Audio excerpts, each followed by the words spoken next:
Part 6.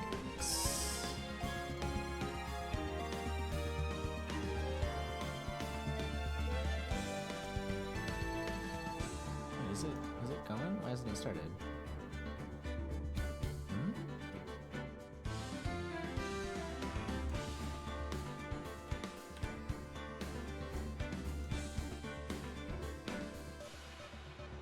Oh, there we go. Okay. Dun, dun, dun, dun, dun, dun, dun.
Do, do, do.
Gonna fight the moon! Hi, Trist.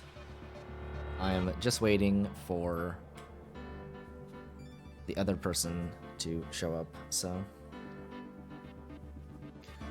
Just gonna hang out here until then.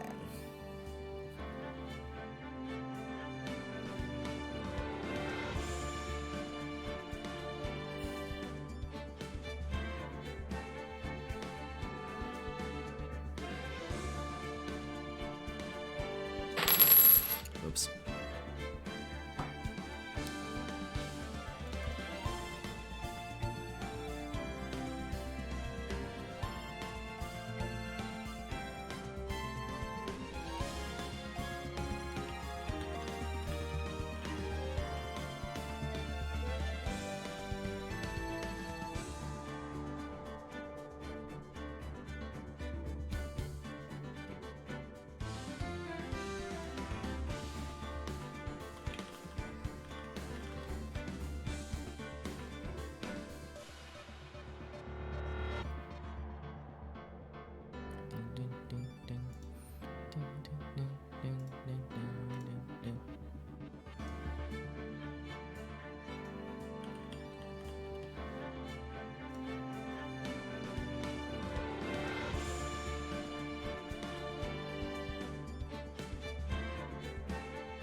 What if the penultimate dungeon is Among Us on a spaceship? Oh my god, that would be so much. There is one imposter among us.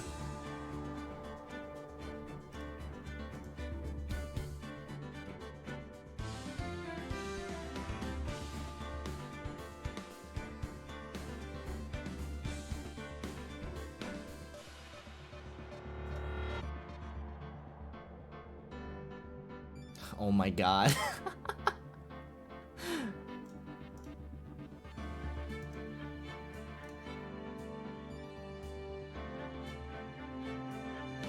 This is beautiful.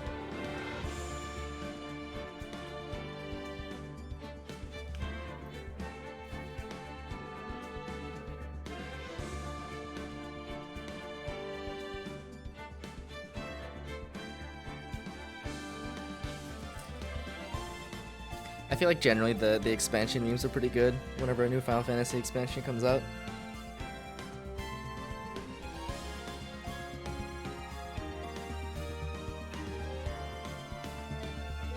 Hi, Paul.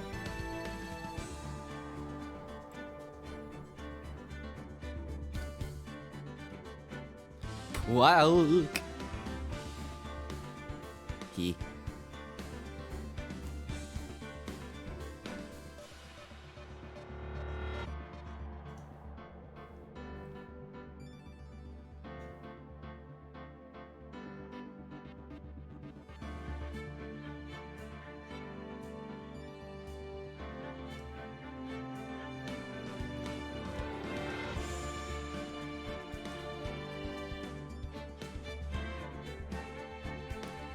I got quite the explanation about Sword Dog today.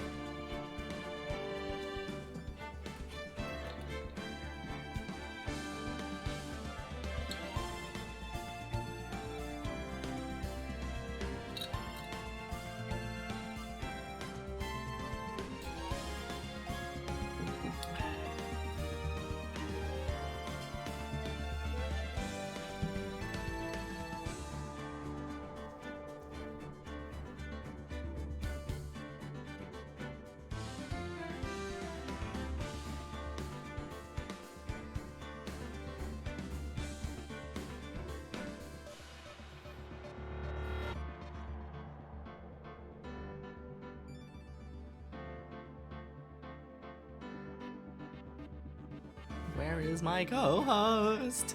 Renu!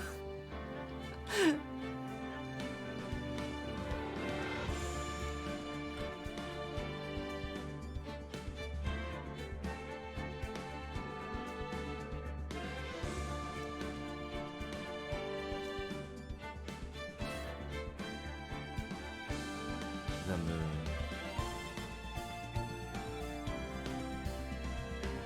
You know what? I would believe that Renu is the Warrior of Light. This seems to track.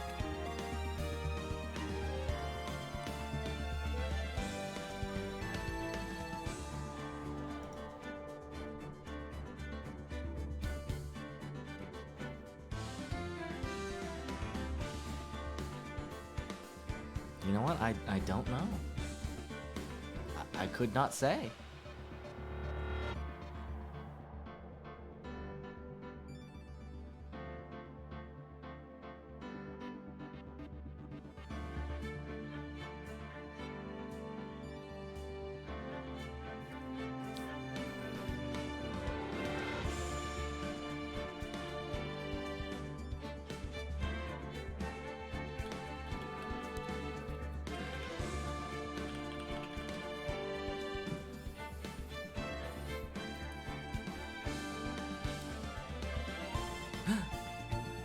Hello.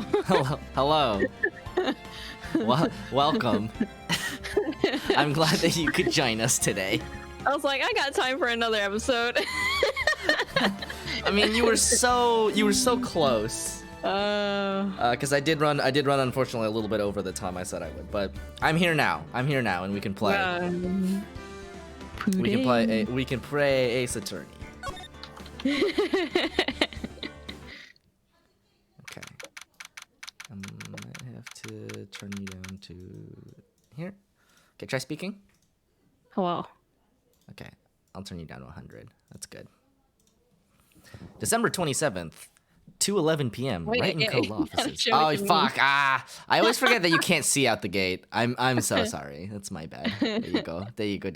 Oh, thank you. I can see again.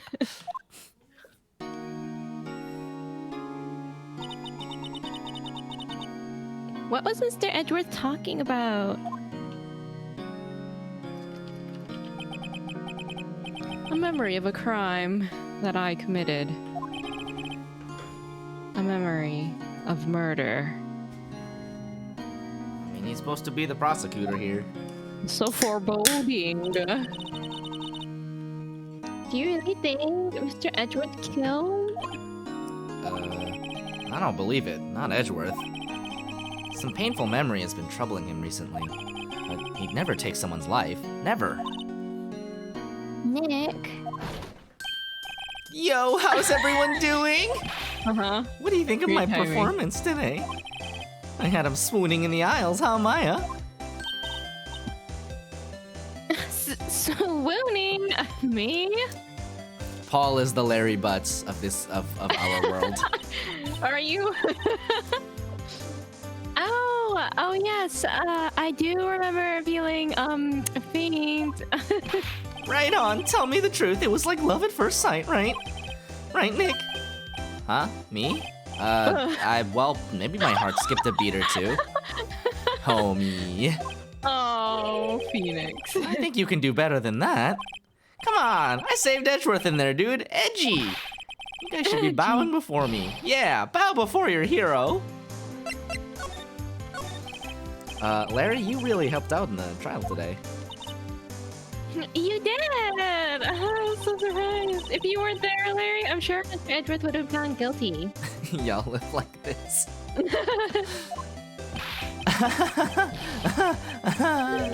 But seriously, Nick, that boat shop caretaker guy is pretty suspicious, if you ask me. But Edgy ain't off the hook yet. Way to spoil the mood, Larry. Hey, I'm just a guy sitting in the audience, you know? But from where I was sitting, Edgy seemed pretty, edgy. I mean, can you really know he's telling the truth about that night? Nick?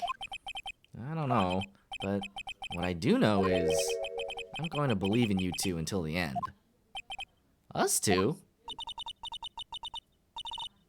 Edgeworth and who else? You mean me, right? Nah, he means me, right, Nick? Yeah, you, Larry. Not me. Not me? I went to jail for him. Why you, Larry? Huh? Actually, yeah, why me, Nick? He doesn't even get it. He lacks the critical information. Enough with the silent treatment.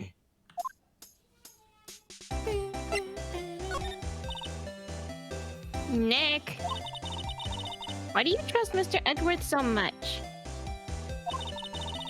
I mean, he's changed recently, true. But when we first met him, he was kind of a jerk, don't you think? You didn't know him back then. Back when he wanted to become a defense attorney. Wait. Was that when you two were classmates? And they were classmates. Ooh. Yes, in grade school. Why, it's simple, Maya. Home of sexual. They saved me, Miles. And Larry. They saved me and I'll never forget it. That's why I became a defense attorney, you know. This is a Sigma related. Nani? Hey, Larry, what's he talking about? He's being like all cryptic and protagonist. Huh? Sorry, I kind of forgot. Okay, Nick, out with it.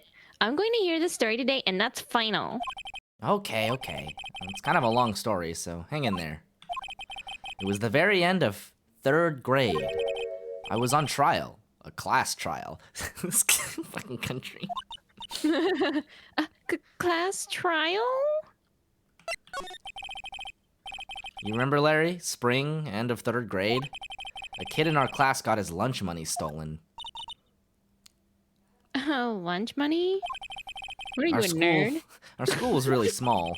Every month, kids would bring in an envelope with money for lunch from home. Huh, I see. Anyway, this kid's envelope disappeared, with $38 still inside. Damn. That's a lot of money. That's a lot of money. Oh yeah, now that you mention it, I do remember that. I can see why you'd forget, though. You were out of school that day. Anyway, the envelope had been stolen during PE class. I was coming down with a cold, so I'd skipped PE that day. I was the only one not in class. So, they thought you did it? This is like... I love this because it's like such a ridiculous backstory. And Phoenix is like, I'm willing to risk my life for this man now. Yeah, the kids in class said I should be put on trial. Why? Trial? So the next day, we held a classroom trial with me as the defendant. This can't even be vaguely legal. Look at that! Wow, that was crazy. I didn't do it. I don't think this is a healthy learning environment. Guilty. You thief. Give the money back. You're such a meanie. No one play with him. Just admit you did it. You can't hide the truth. Tell us the truth. We're not gonna play with you anymore. Yeah, no borrowing my eraser. Yeah, death penalty. Wait, what? Oh. Hey, did you rob that bank the other day? What the fuck? Now, Phoenix, you know you shouldn't steal people's money. It's not right. In the end, even the teacher thought I'd done it. You know what, actually, I will say, this makes absolutely zero sense whatsoever in the kind of, like, localized context of this being, like, California. But in a small Japanese school, this actually does have some merit as like, a thing that might happen when I really think about it. All kinds of fucked up stuff happens in that school system. Yeah, the teacher's like, oh, I'm totally willing to go along with this. I'll be the judge. This seems cool. Yeah, the teacher's the judge. Go over and apologize, Phoenix. I didn't know what was I didn't know what was happening. I was so sad. I couldn't stop crying. Everyone was staring at me like I'd done it. I tried to apologize. I went to where the boy whose money had been stolen was sitting. You want to go find an immortal wizard on the moon, so this game seems logical. Yeah, that's fair. That's when it happened. Objection! The only thing that belongs in the trial is evidence. You should all be ashamed, amateurs. Miles? Look at him! Look at his little bow tie! It wasn't you stole my money, was it? Oh my god, it was Edgeworth's money too. I forgot about that. No. Yeah, I forgot too. You should apologize. Everyone's been shouting you did it, but no one has any proof. That is why you're honored. This boy is innocent. Him little bow tie. His little But butt. Miles, it was your money that was stolen. Yeah, he did. He's the one. We don't need proof. Make him say he's sorry. Why don't you all just shut up? This is how it always is. Everybody ganging up and picking on one person. Just think how he feels. He said he didn't do it, so he didn't do it. Fucking Larry just shows up. Very well. This dumb teacher. I will place the money myself. This class trial is over. This is the shouldn't real have even Among Us happened. all along. I mean, that's also true. Like honestly, the teacher should have just done that to begin with, and been like, Exactly. all right, let's like have a talk with the principal. But like class trial, this is fucking brutal. I know. Phoenix Wright was not the imposter. Phoenix Wright got traumatized as a child. That's as how a it teacher. happened. That's how I became traumatized for the rest of my life. From now on, I can't Exactly. trust third graders. Yeah. After that, the three of us were the best of friends. Wow. I had no idea you were traumatized as a child. Yeah, I had no idea either. I mean, I forgot. That's when I learned what it meant to be alone. Totally alone, without a friend in the world. Oh my god. You really was traumatized. You did a good thing, Larry, even though you don't remember it. Yeah. It's funny is I feel like the third game like somewhat retcons this backstory, if I like am What do you remembering mean? correctly. Anyway. Well, I was just lucky that I took the day off from school. If I'd been there, they would have thought I'd done it. So I took it kind of personally, see? When something smells, it's usually the butts. Anyway, Edgeworth and I talked after that class trial. That's when I heard his father was a defense attorney. I remember his eyes would shine when he talked about his father. I'm going to become a defense attorney just like my Chichiwe. The trial took place the day after the money was stolen.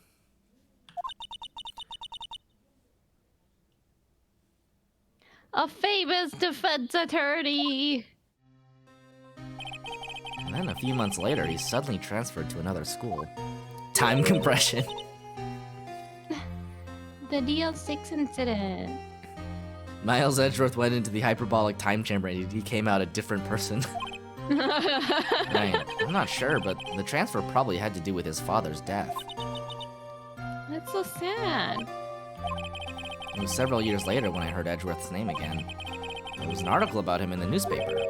The headline was something like, "Dark Suspicions of a Demon Attorney." Fabricating evidence, manipulating testimonies, covering up facts. The article said he'd do anything to get a guilty verdict. Anything. Why are they allowed to publish that? But why? What happened? I mean, that's not the Edgy I used to know at all. Well, that's what I thought too. I tried to get in touch with him. I don't know how many times. He never replied. I guess he didn't want to see his old friends. I couldn't just drop it though. I wanted to meet him. To learn why he had become who he became. That's when I decided. Wait, you don't mean... That's why? That's why you became a defense attorney to meet Edgeworth? That's so gay. Homie. Yeah, they absolutely retcon that shit in the third game. Wait, really? a little bit. We'll see. We'll see when we get to it. If I was a defense attorney, I knew he'd have to meet me whether he wanted to or not. Bro, that's gay. In court. Edgeworth believed in me, and I believe in him. Yeah, you decided to pass the bar to meet your gay childhood crush. It's exactly what happens. That's the exact plot of this fucking game. He's in pain, and no one's on his side. I'm the only one who knows the real Edgeworth. I'm the only one who can help him. Bro. Oh, Nick. I know. So, is that why you helped me out for free? That was real cool of you, homie. I don't got no money. No. The crush is on Edgeworth, not you, buddy. Yeah. I helped you because I believed in you. Except, I don't remember saying I'd do it for free. Oh, Nick. You still owe me a lot of money, Larry. Nick. We have to save Mr. Edgeworth. It's the last thing we do, okay? Right. And it very well may be. First, there's that rental boat shop caretaker. We need to find out who or what he is. I'd settle for who. I guess I can clean out some of this evidence I no longer need. Okay, let's go. Let's save your childhood crush. December 27, Gourd Lake Park entrance. Hey, pal, long time no see. Oh, Detective Gumshoe. Close one today. I got so worked up I snapped my tie in half. Jesus. Sorry about that. You got a new one. No prop, pal. Thanks to you, we now know who really did it. You mean the boat shop caretaker? Look, I'll make you a promise. I'll have that scoundrel in my custody by trial time tomorrow. Come what may. It's my duty to you as a police officer. Now, I'm off to catch me a criminal. Detective Gumshoe sure is active today. I have never seen him move that much. I guess it's their motto now to get done, get there quick, whatever. What was it? Oh, one more other thing. Eee! No one can go into the woods today. The woods? Where Lotta was camping? The woods are off limits to camping. And apparently the park ranger found out. Oh no, not the park ranger. Oh god, everyone's beholden to the park ranger. He got pretty mad. No one can go in for a while. I guess Lotta's in a lot of trouble. Ah. Anyway, I'll be seeing you tomorrow.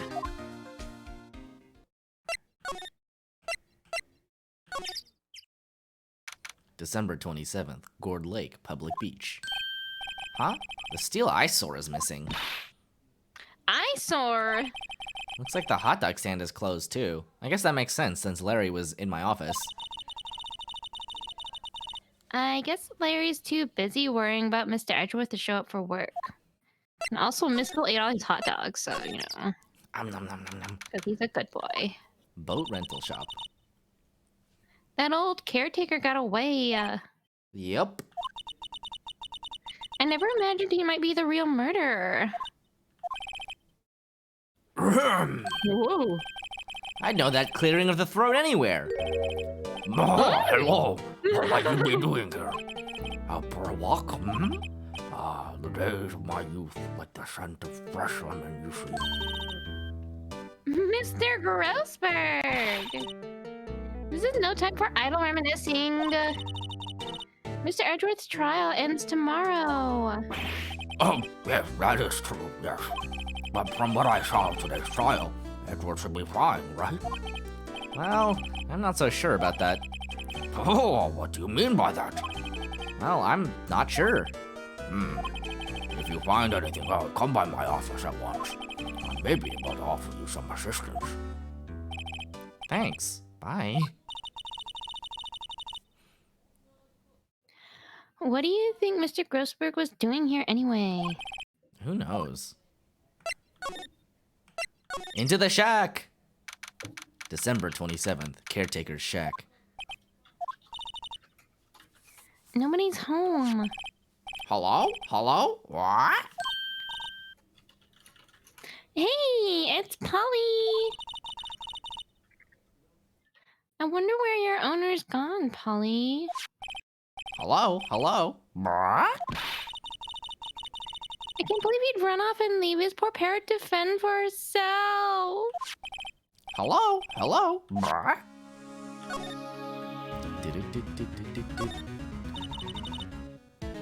That reminds me, Nick.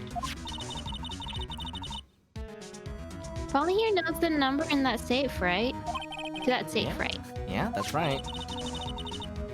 Polly, what's the number to the safe? 1228. What? Let's open it, Nick. Come on.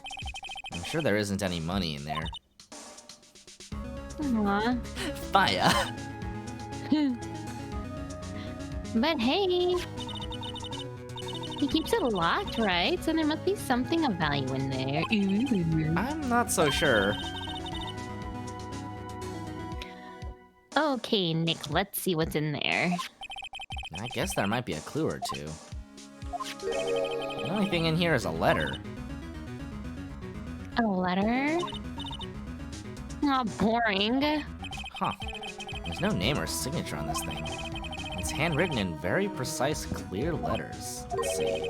Get your revenge on Miles Edgeworth. Edgeworth?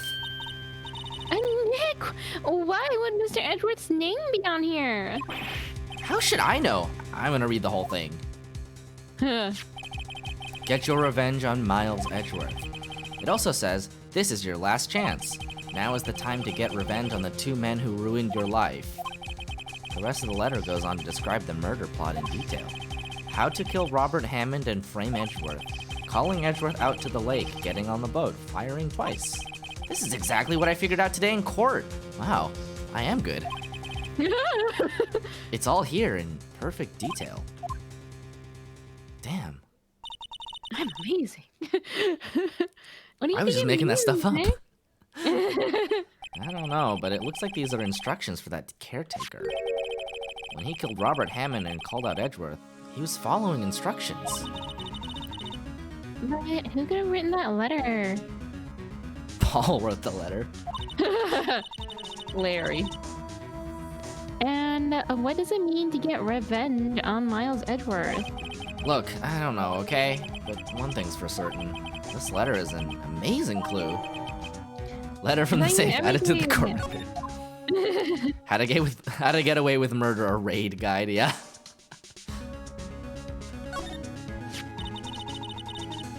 Maybe I should take care of Polly, Nick? You probably shouldn't just kidnap her. The police know about her anyway. I'm sure they'll do something. Oh, okay. I don't want to parasol. Sorry, Polly. He says I can't take you. Great, now the bird's gonna hate me. I fed you There's nothing burgers. left in the safe. I wonder why the caretaker didn't take the letter with him. He left in a hurry, right? I don't think he even came back here after the trial. That's probably true. Huh, everything's cold. Looks like he didn't turn his heater on. Guess he hasn't been back here since the trial. Wow, that would make absolutely no sense if you didn't know what a kotatsu was. Huh. Ah! What's wrong? Huh? Oh, never mind. What? Tell me. Just, when I saw the TV, I remembered they're showing a Pink Princess special this week. Oh. See, that's why I didn't want to tell you. You wouldn't understand. You don't understand me. It's not just a phase. That fishing pole looks expensive. Maybe we should bring it to the Detective Gumshoe. Don't you think the caretaker would mind? Well, we can just leave him the metal detector in exchange. I like that the Also, game is he's kind like of a poking murderer. fun at the fact that you can only take one of them. Yeah. Maybe we'd better not.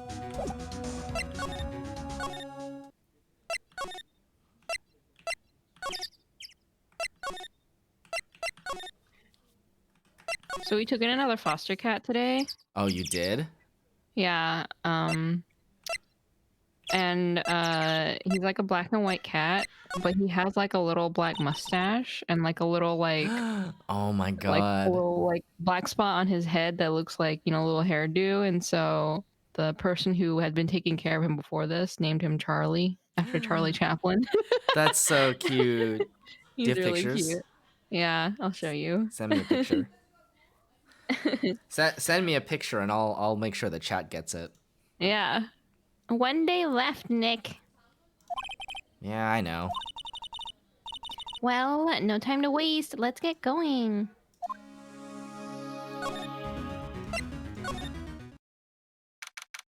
December 27th, Grossberg Law Offices. He's out. Again. When does he work anyway? Oh my god, wait, this cat is so cute. He's 6 months old. Boop-a-doop-a-doo. Boop-a-doop-a-doo. Let me get those. He's so cute. This cat is so cute. Little Charlie. Charlie Chaplin. So cute. Now, don't be harsh. Guess we'll have to come back later. December 27th, Detention angst. Center. Visitor's room. You look as grim as always. Mr. Edgeworth, I heard the story about the class trial. I know all about your tragic backstory. I know about your gay childhood thing that you did. Class trial? What do you mean? You don't remember? No, I don't. I hear Phoenix is heartbreaking. Your lunch money was stolen, wasn't it, in 3rd grade? Lunch money? Oh. All right. Yes, I seem to remember something like that. Nick, I think you're the only one who really remembers. That's so embarrassing. I think maybe this wasn't as big of a deal as you thought it was. Yeah, like you based your whole career around it. It's so embarrassing. Edgeworth is like, no, I have become a well-adjusted adult. I think it's Edgeworth is, no, I have maladjusted in other ways. Well, it probably only really mattered to me anyway. Oh my god. Mr. Edgeworth, didn't you know that, like, Phoenix... Phoenix Wright has the biggest crush on you. He's like spewing rainbows to me in the office earlier. That trial was the reason Nick became a defense attorney. Ooh. Ridiculous. Gee, thanks. That said, it does sound like the kind of thing you'd do. You haven't changed a bit, have you, right? So simple. To a fault, even. Well, maybe yeah, but I think you changed too much, Edgeworth. Perhaps. I didn't Hey. obsess over a childhood incident, though. Right. Like, Edgeworth is obsessed over a childhood incident, but that's because his dad got shot in front of his Yeah. eyeballs. Hey, Edgeworth, why did you become a prosecutor anyway? You used to look up to your dad. You said you wanted to be a defense attorney, right? I couldn't let myself deny reality like you. What do you mean? My father was taken from me, and you want me to defend criminals. I'm sorry, right, but I'm not that good of a person. One suspect was apprehended in your father's murder, right? Yes, the man trapped in the elevator with my father. His name was Yanni Yogi. He had to be the shooter, any way you look at it. Yeah, Yami Yugi. That defense attorney got him off the hook. He believed in the heart of the cards, and it somehow worked. I don't understand. That would be Robert Hammond. Yami Yugi is a Lalafell. Oh, it's such a Lalafell name. On that day, 15 years ago, the three of us were trapped in that elevator Jesus. for 5 hours. When we were rescued, we all suffered oxygen deprivation. I had lost all memory of the murder. Lost your memory? Even now, I can't recall what happened in that elevator. That was the crux of Yogi's attorney's argument in court. He claimed Yanni Yogi had been not of sound mind due to the oxygen deprivation. Yogi was released due to a lack of evidence. Innocent. This was before the court system was really fucked up. That's when I changed my mind. I started to hate defense attorneys. Edgeworth became fucking Batman. So what's your relationship with Von Karma? He's my teacher, and a man who deserves respect. I learned everything I know of courtroom techniques from him. So he's like my sister was to you, Nick.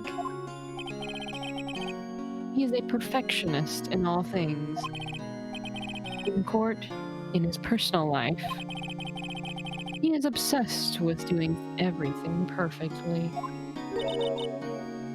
Perfectly, huh? In all the cases he has taken on, none were left unsolved. And not one suspect was declared innocent, ever. But that's... That's impossible. I know. It's possible some of the suspects were indeed innocent. However, it is impossible for us to accurately determine that in every case. All Von Karma does is his job to find the suspect guilty perfectly. In any case, it's not well possible to find a weakness in him. Should a weakness appear, he will do everything in his power to make it go away. Edgeworth, if what you're saying is true, you're headed for a guilty sentence tomorrow. He's right! Now's no time to praise the enemy, Mr. Edgeworth. It's a strange situation in which I find myself, I'll admit. No kidding.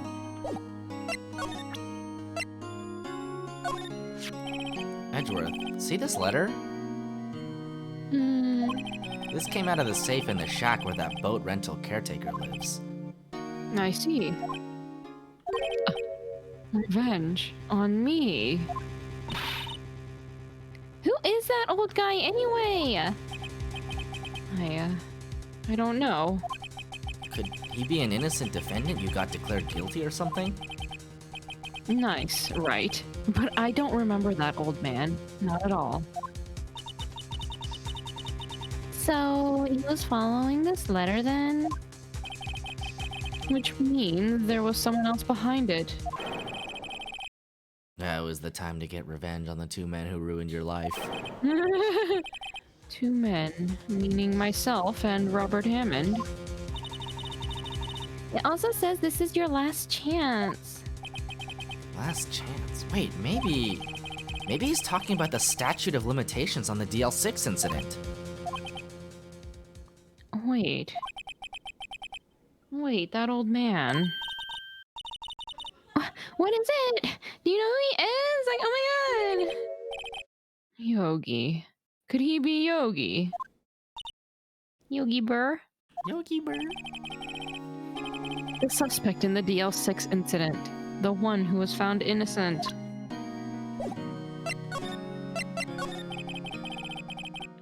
Yani Yogi was a court bailiff at the time. We just happened to be in that elevator together 15 years ago. I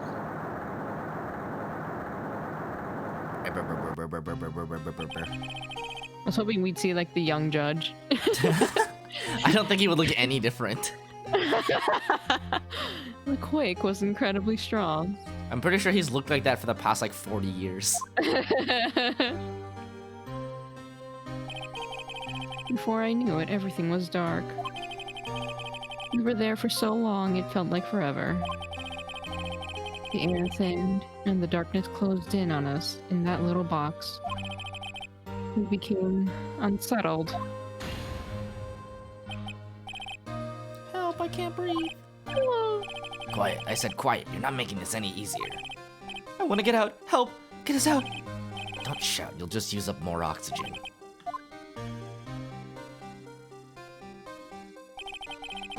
That's all I remember. When I came to, I was in a hospital bed, staring up at the ceiling.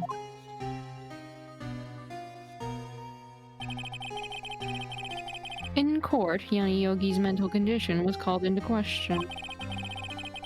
They claimed the oxygen deprivation and stress had caused temporary insanity. In the end, the claim passed the court, and Yogi was found innocent.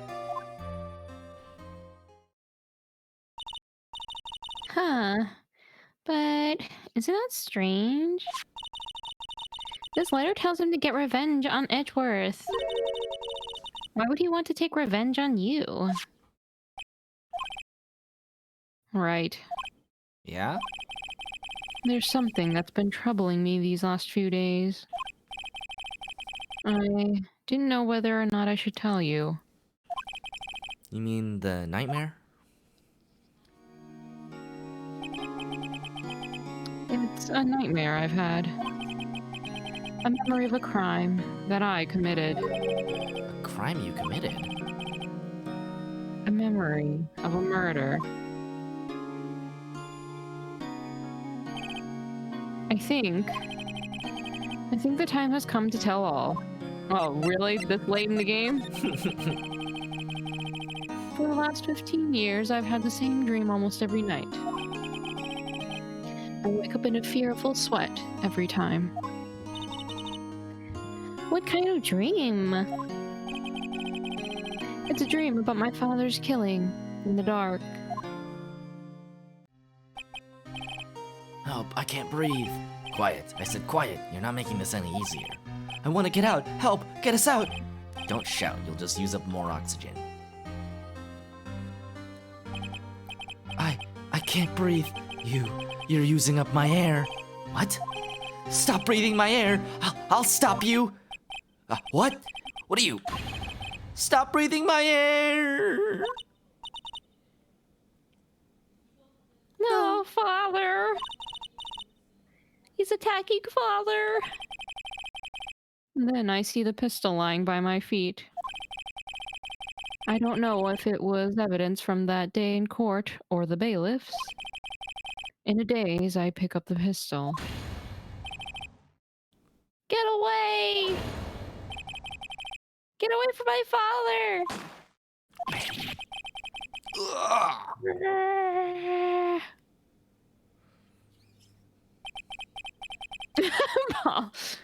And with that scream, I wake. It's a bone-chilling scream. A scream that has rung in my ears for the past 15 years. But it's just like a dream, right? Right? It's like haunted you for 15 years? That thought is the only thing that has kept me sane for the last 15 years. But what if I'm wrong? What if it's real? They say that sometimes people shut out memories in self-defense. Mama, I killed a man. Maybe it was I who killed my father. What? If you think about it that way, this letter makes sense. Get your revenge on Miles Edgeworth. Think about it. Yogi was really innocent. That's why he wanted revenge against me. Wait, Edgeworth, you mean... It was me. I was the true criminal of DL6. I shot my father. This is bad. What are we going to do, Nick? We're like defending the actual criminal. What can we do? I don't know. I don't think there is anything we can do, like it or not. If there's someone else who knows a lot about the DL6 incident, maybe. There is, Nick. There is someone else who knows about DL6.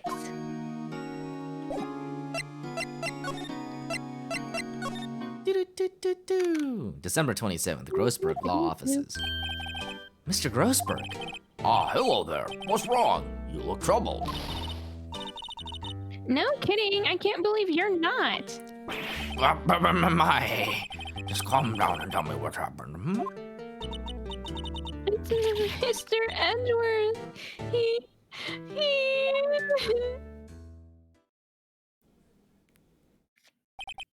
I see. So Edward Brunty shot his own father. It's only a dream. Only a dream. I wonder. What? If that's the case, then why do you two look so troubled, hmm? Well, Also, consider this. Yogi quite certainly holds a deep grudge against Miles Edgeworth. So deep you want to frame him for murder. This leads me to surmise that Mr. Edward's dream was not a dream. It was real. As you imagined. Miles Edgeworth blew the pistol to save his father. The pistol fired, and the deed was done. no! I don't believe it. Yogi was suspected of murder, and his career as a bailiff was irrevocably wrecked. Thus, he sought revenge on Miles Edgeworth.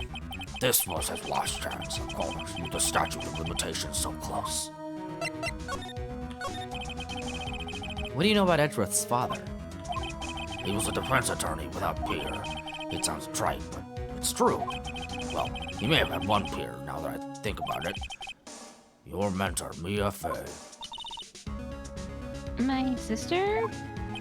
Gregory Edgeworth was very disapproving of Mr. Von Karma's techniques. That's no surprise. Von Karma is an extreme man. Forged testimonies and evidence are nothing to him. The result? He has a perfect win record in court. To beat him, Gregory Edgeworth tried to call attention to his methods. And? He lost, and died in despair, as it were. I see. Well, never mind. When Gregory Edgeworth was killed, the police called on a spirit medium. That was her mother, Misty Fey.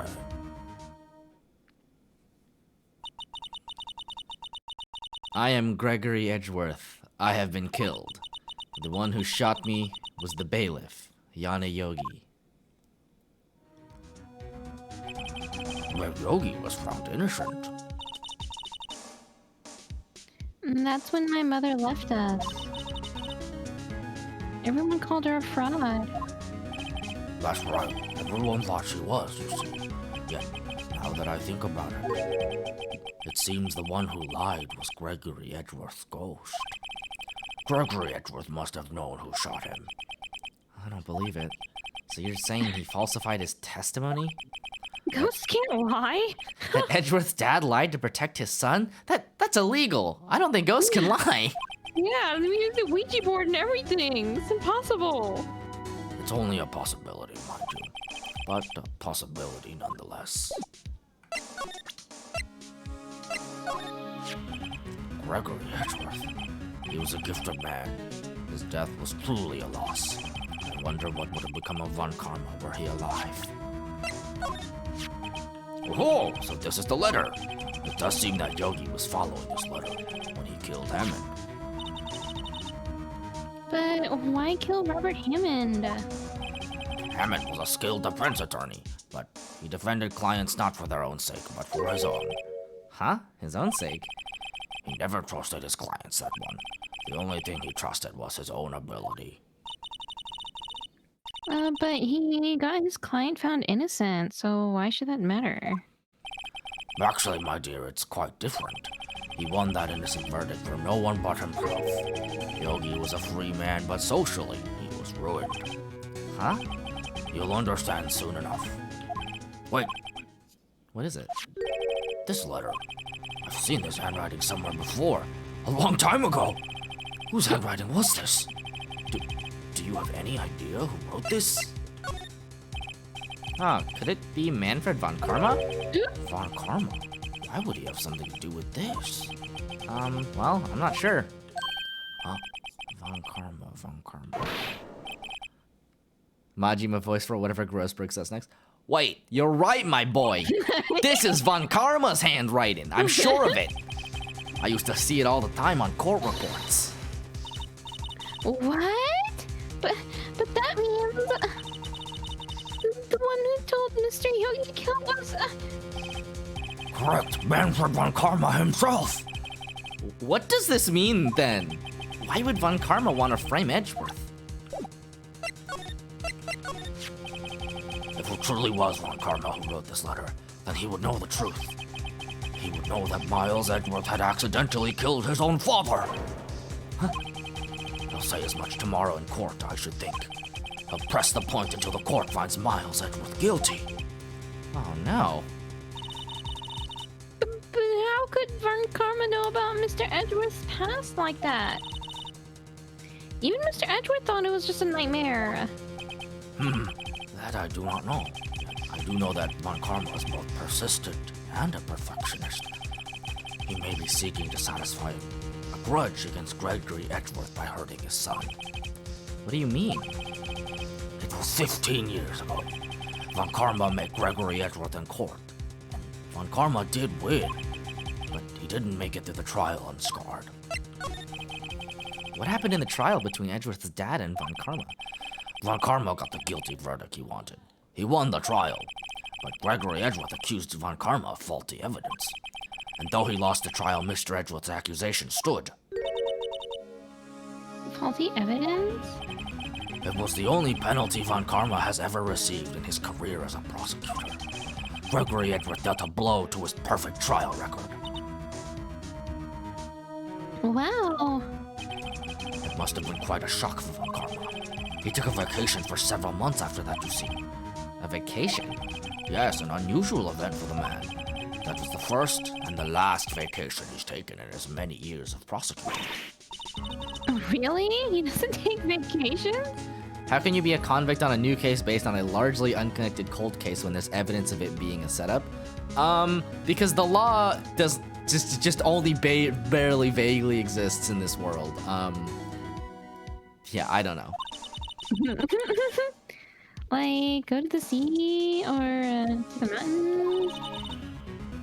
Don't tell me he's never been to Europe. That man looks like he's dressed like a vampire. That man looks like he crawled out of Europe. You have strange ideas about vacations, Maya. In any case, that was the only time he took a vacation from work. I believe the penalty upset him quite a lot. If he wanted to keep a perfect record so badly, why would he take such a long vacation? What do we do, Nick? Von Karma is going to bring up DL6. You can bet on it. What if Mr. Edgeworth pleads guilty to DL6? I won't let him. Yes, Miss Wright. I hate to say this, but even an accidental murder is murder, you know. The sentient ambulatory representation of Europe. Registered trademark. I doubt that. I just believe in Edgeworth's innocence. I can't believe he'd kill someone. But Nick... Mr. Edgeworth admits it himself. Yeah, that's true. Unintentional murder is called manslaughter. His father must have lied to protect him from beyond the grave. He like broke the ghost rules and everything. I don't care. I know he's not guilty. Mr. Wright, if you say so, I suppose I could go check again. The police files might hold something of interest. Mr. Grossberg, thank you. I can't promise anything. In fact, I think the chances of finding something are slim. I understand. The police materials, huh? Phoenix is blinded by love. I won't let you. December 27th, Police Department, Criminal Affairs.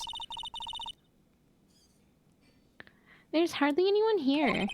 Everyone must be out looking for the old guy, Yogi. Oh, it's you.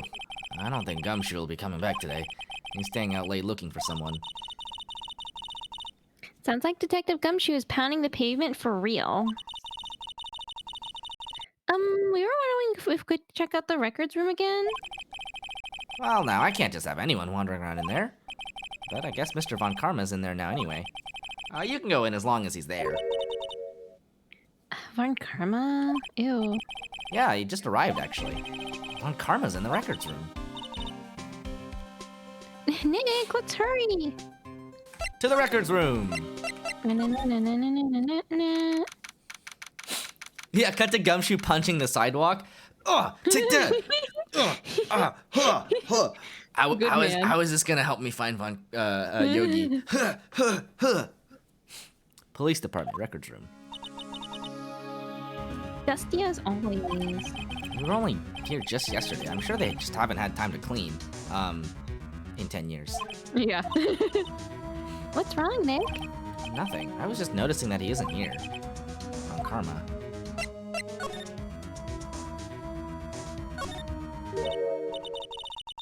Huh? One of the drawers here is open. Someone must have been looking in it recently. The label says unsolved cases evidence. Unsolved cases? Nick! The file for DL6, it's completely empty. What? What? What are you doing in here? Huh? Oh, he looks so scary. He's very scary up front. Karma! You. How do you know my name?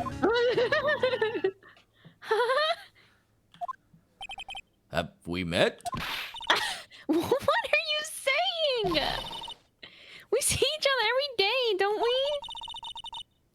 We're Miles Edgeworth's defense team. Like, I went to jail for him. Defense team? I beg your pardon. You see, I rarely remember defense attorneys. They're like bugs to me, needless things to be crushed. I can see how this guy was Edgeworth's mentor. Look at this fucking Look at dude. him smiling. Is Mr. Edgeworth your student, right? A romanticist who still can't shed that veneer of amateurism. Just like his father, always second rate. Mr. Von Karma, you had an axe to grind with Mr. Gregory Edgeworth, didn't you? Me? A grudge against a mere defense attorney. Why? Because he dealt a blow to your otherwise perfect trial record? Huh. So you did. But what I don't get is, why did you take his son under your wing afterwards? The son of your most bitter rival.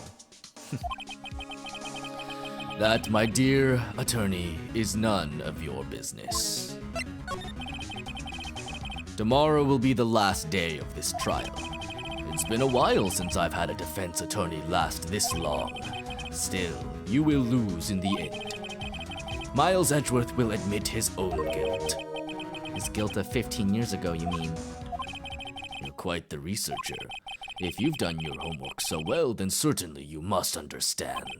You know what Miles Edgeworth will tell the court tomorrow. We were right. So Von Karma's gonna bring up the DL6 in court tomorrow.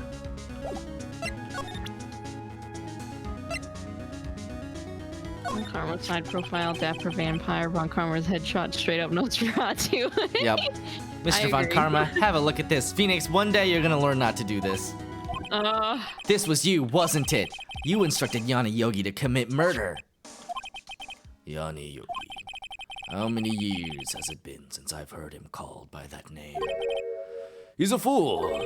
I told him to burn it after he read it. So you admit it? You wrote Mr. Yogi this letter. Yes, my dear defense attorney. Thank you for taking the trouble to bring it to me. You've saved me from a lot of needless hassle. Phoenix, you goddamn What? freaking idiot. I swear to bejesus.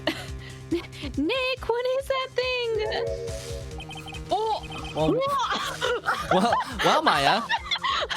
That looks like a stun gun. For self-defense, usually. Indeed.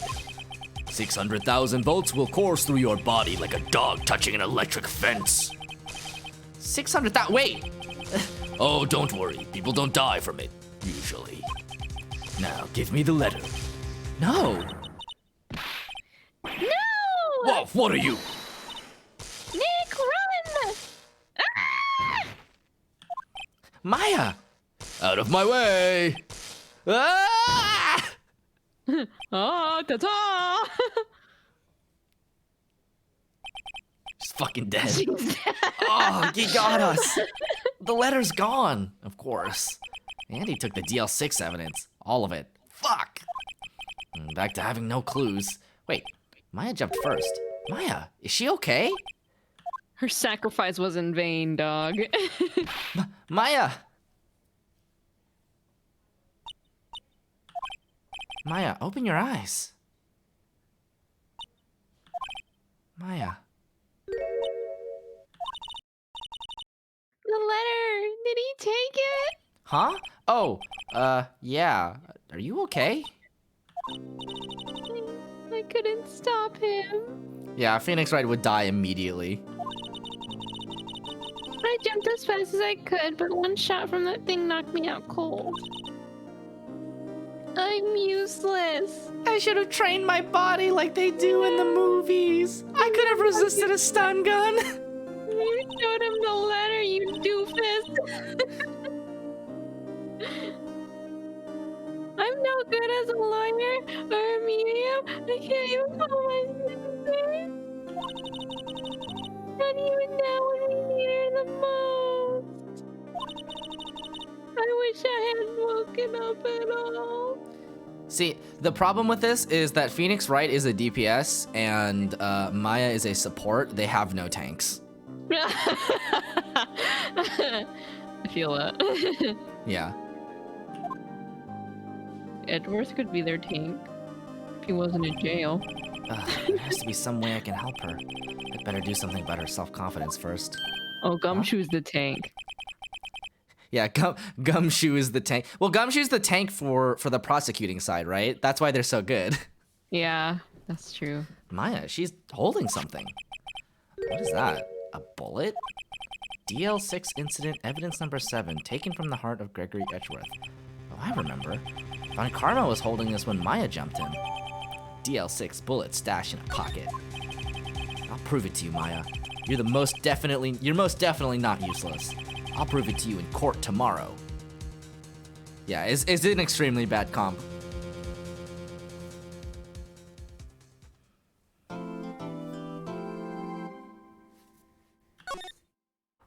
Save progress. Okay, and let's take like a 2 or 3 minute break so that I can go to the bathroom. Before we start the final day of trial. I know to count down. Okay, we'll be back.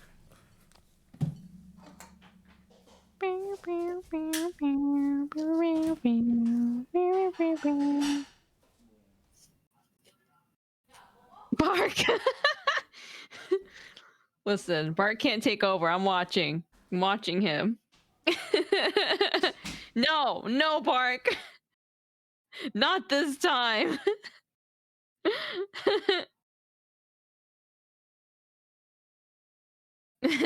Bark, sit down! No rising!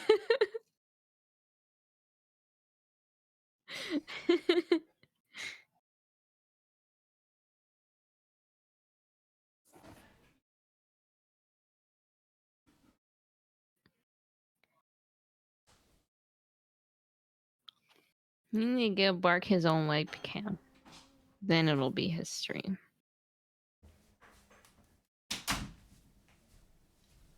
But not today. Oh, Brandon. I see you're trying to incite revolution in my chat again. Why doesn't Bark have his own webcam? I don't know where Bark is right now. He must be outside. Also, like, if I had a Bark cam set up, like, it would have to be probably on my bed, because that's where he usually just hangs out. That would be kawaii. Yeah, but I don't know if my webcam would reach that far. Anyway, let's get to it. This is it, Judgment Day. Today things are going to get settled at last. A lot of things. Ugh! What's the big idea? Sorry, Nick. I only touched your shoulder. I guess the shock hasn't worn off from my run-in with the stun gun yesterday. Wait.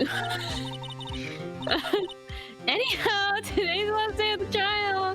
Good luck, Nick. I'm still electric charged. Edgeworth is looking glum as always today. I hope Von Karma doesn't push him too hard. Whoa. What are you doing? Sorry, I'm sorry. I just thought I'd cheer you up with a pat on the back. Maya, maybe you should go outside and discharge. All right, good idea. Try not to electrocute anyone on your way out. Oh yeah, pal. She's just gonna go touch strangers, yeah. What's gone into that girl? Detective Gumshoe. Morning, Mr. Edward. Good morning. How'd it go, Detective? Have no fear. As promised, I've captured our runaway caretaker. You'd imagine that confessing to a presiding magistrate that opposing counsel tried to kill you in order to commit evidence tampering would bring the case to a mistrial, but something tells me no. You would be correct. I just brought him in. Took all night, pal. I'm the best. Thanks, Detective Gumshoe. You must be tired. Actually, after that shock I got on the way in, I feel pretty good. Yogi says he's forgotten his own name, but that has to be a lie. Why would he want revenge on Edgeworth if he couldn't remember his past? He does remember, and I'm going to prove it. December 28th, 10 a.m., District Court, courtroom number 3.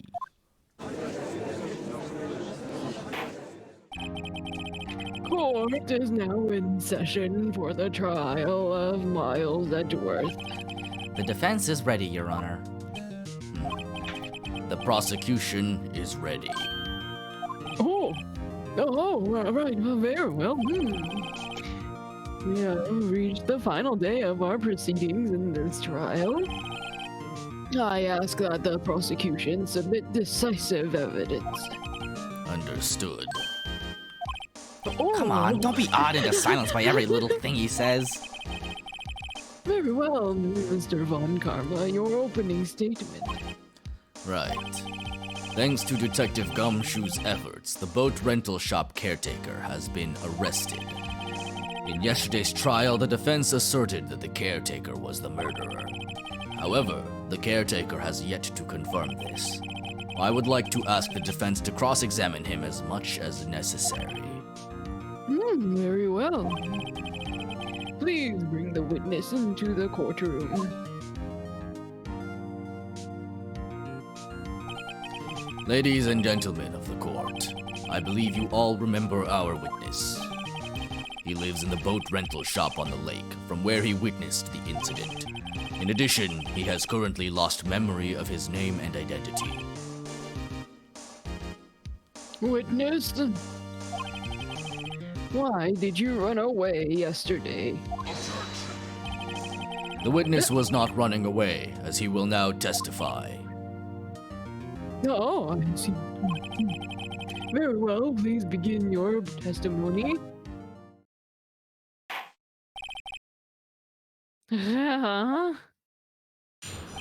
Witness testimony. Why I left court. I'm really sorry about leaving yesterday like I did. But I wasn't run away or nothing. Nope. I went to buy some food for Polly. See, I figure I got nothing to do with this incident anyhow. I mean, I knew what those motive things, right? And I don't got one. So my testimony yesterday stands as is.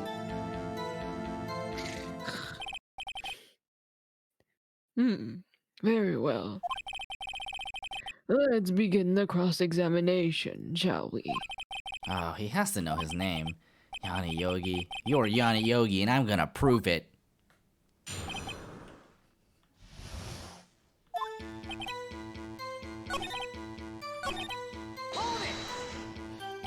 Food. Well, he is a bit of a gourmand. She only eats these high-quality bird pellets from France, eh?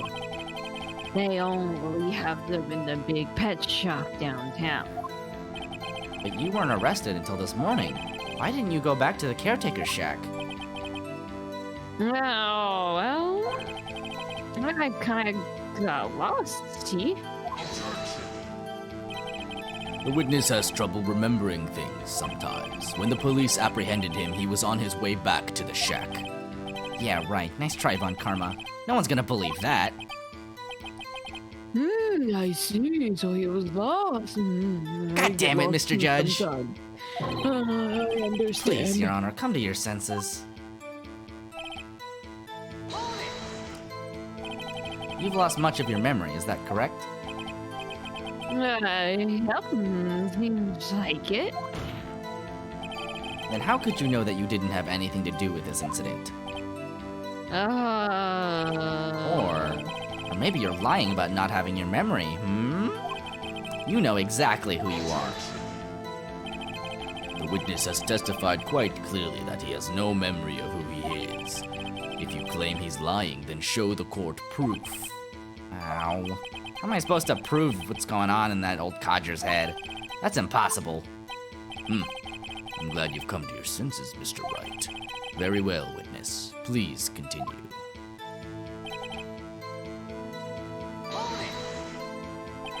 How can you say you had no motive? I say you do. You had a grudge against Edgeworth and the victim, Robert Hammond. That's why you took revenge on them, right? Please don't make me repeat myself, Mr. Wright. This witness has no memory of anything beyond several years ago. He can't hold a grudge. It's impossible. I have to prove he's lying about his memory. Otherwise, it's gonna be the same thing over and over until the trial ends. Might I say something, Mr. Wright? Yes, Your Honor?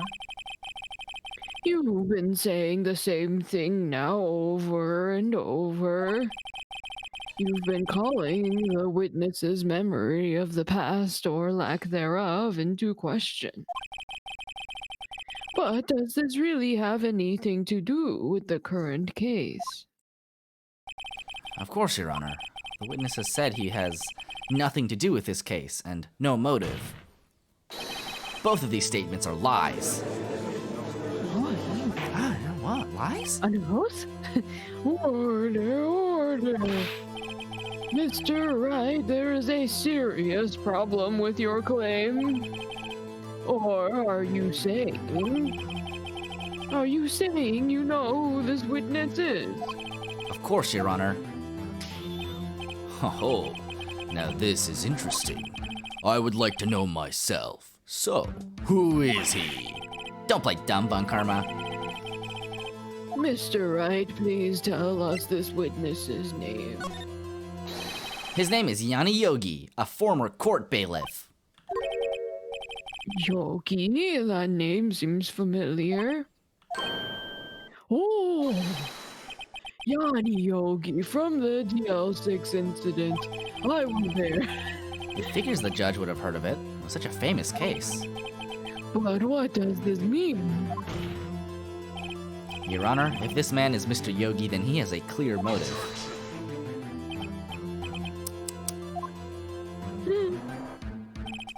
Jumping to conclusions again, Mr. Wright. This man, this witness, is Yanni Yogi? Fascinating. However, how do you propose to prove this to the court? This is a court of law, as you may recall. You need proof. And allow me to repeat once more that the witness has lost his memory. This is it. I have to do this now. If I can't Now. prove he's Yogi right here, right now, then I've got nowhere else to go. Nick, how are you going to prove it? How can you prove that he's Yanni Yogi? It's okay. It's actually quite simple. Your Honor, please take this man's fingerprints. Then we'll compare them to the fingerprints on file for Yanni Yogi 15 years ago. I see. That makes sense. Disc. Huh? I'm so very, very sorry, Mr. Wright. Why? The witness has no fingerprints. What? Wait, what? No fingerprints? You see, before I worked as a caretaker, I worked at a chemical plant. I lost all my fingies. They're all gone. I burned my fingers working with the stuff. Yep. What? You sneak. You burned your fingerprints off to hide your past. Well, if the witness has no fingerprints, I guess we will not be able to prove his identity. Oh well. Oh no. Disc. Well, what will you do, Mr. Wright?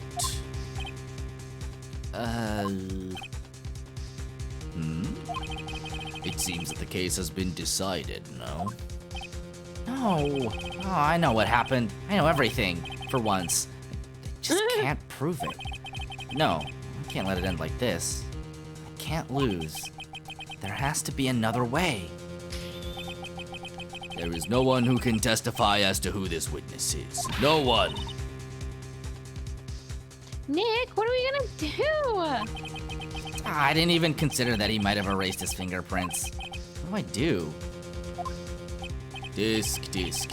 Well, Mr. Wright, perhaps you'd like to cross-examine his parrot for a little comic relief, huh? Yeah, very funny. You're a sore winner, Von Karma. Wait a second. Cross-examine his parrot. What is it, Nick? You got a crazy look in your eyes. No, you're not going to. Your Honor, the defense would like to take Mr. Von Karma up on his proposal. Take Mr. Von Karma up. On my proposal? Exactly, Your Honor. I would like to cross-examine the witness's pet parrot.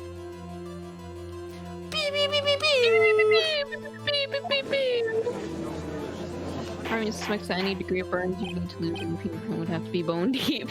Bone deep. He ain't got no fingies.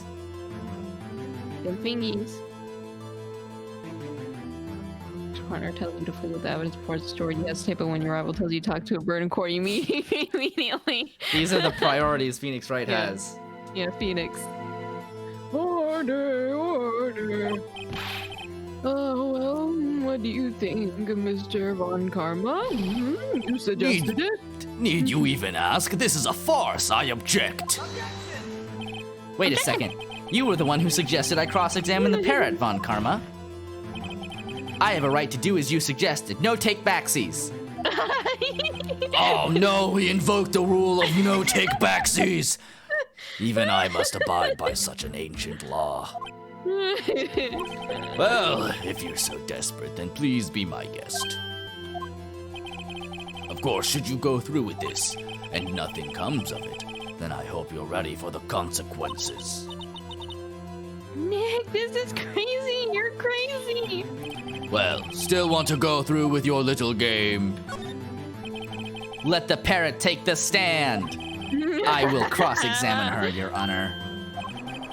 This is the most ridiculous thing I have ever heard. Let's go. Von Karma's rigged every person's testimony, every piece of evidence, except the parrot. She is my last chance. Your Honor, the law clearly states that when the enemy double dog dares me, I have to do it. At least, I think so. Bailiff, bring in the parrot. We had her ready. She's so cute. Look at it. Yeah. That's quite a bird. Please tell us your name. Name? The witness is ignoring me. Oh, it must hurt to be ignored by a bird. Very well, witness. Who is your owner? Please testify for us.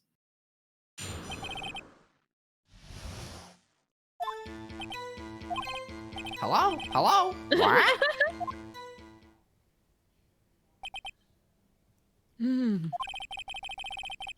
Certainly the most concise testimony we've had so far. Very well, begin your cross-examination. Right. What are you going to do, Nick? I don't know. What do we do, Maya? Hmm.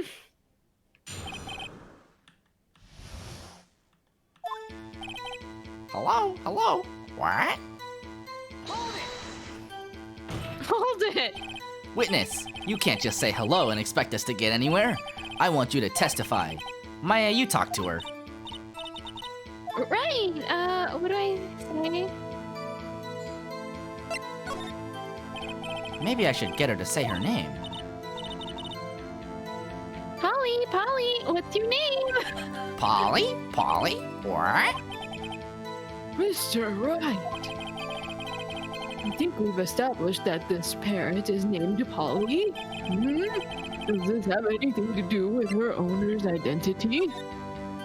Well, I guess it doesn't really have anything to do with that, no. Hmm. Please only ask questions pertaining to the matter at hand. Very well, witness. Continue your testimony. We've actually established it's called leading the witness.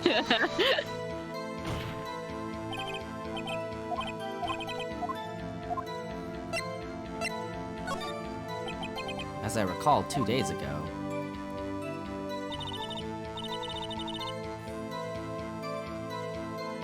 Polly, have we forgotten something? What? Don't forget DL6. What? If I can get Polly to say that here, that will prove that the caretaker had something to do with DL6. Polly, have we forgotten something? Hello? Hello? What? That's not what you're supposed to say. Forgot? Something we forgot. Hello? Hello? What? Uh-oh, it's not working, Nick. She won't say it. This is ridiculous. Why won't she say it? Tisk, tisk, tisk. Something the matter, Mr. Right? Wait! Don't tell me Von Karma expected this! He couldn't have retrained the parrot? Could he? Perfection. Can he do that? Perfectionist. Did he train her not to respond when we asked if we'd forgotten anything?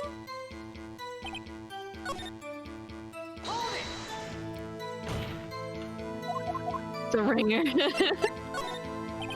Maybe I'll get her to say the number of that safe. Huh? The safe? Why? Well, let's just try to get her to say anything, okay? Polly, what was the number to the safe from the shack? 1228? 1228? My, what a reckless parrot. That should be secret. Well, Mr. Right, you aren't claiming that this number has something to do with the caretaker. Actually, it does. That's why I had her say it. Ah, ridiculous. How can the number to a safe tell us who the caretaker is? Show us your proof. What could possibly link this number to the caretaker's true identity?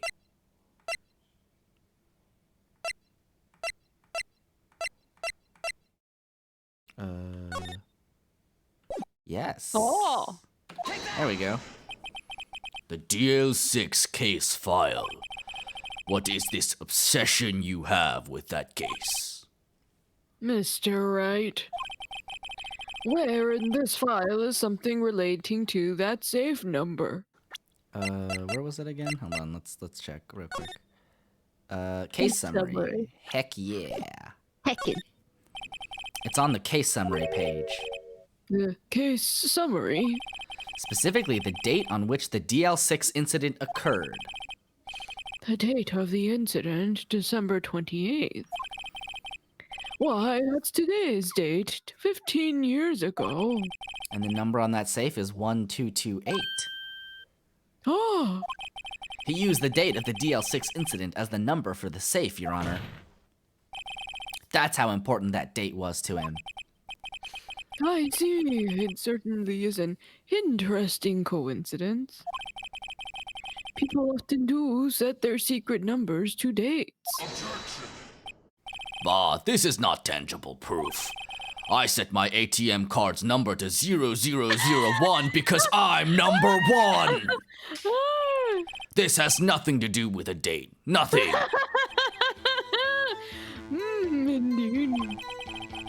Alone, it is a little weak for evidence in a murder trial. We would need some other corroborating evidence. Oh, where am I gonna find that? Nick, we're getting closer.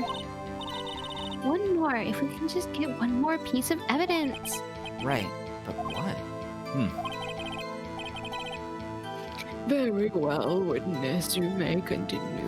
He's dropping his PIN number because he's perfect. He would never drop his ATM card. Mr. Von Karma, identity theft is no joke!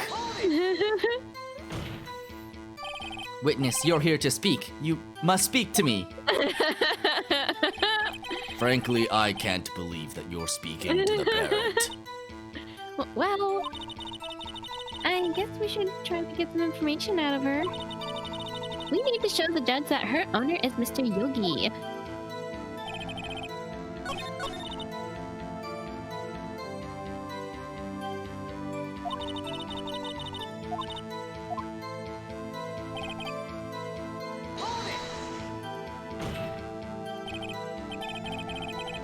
Wait. Oh, wait.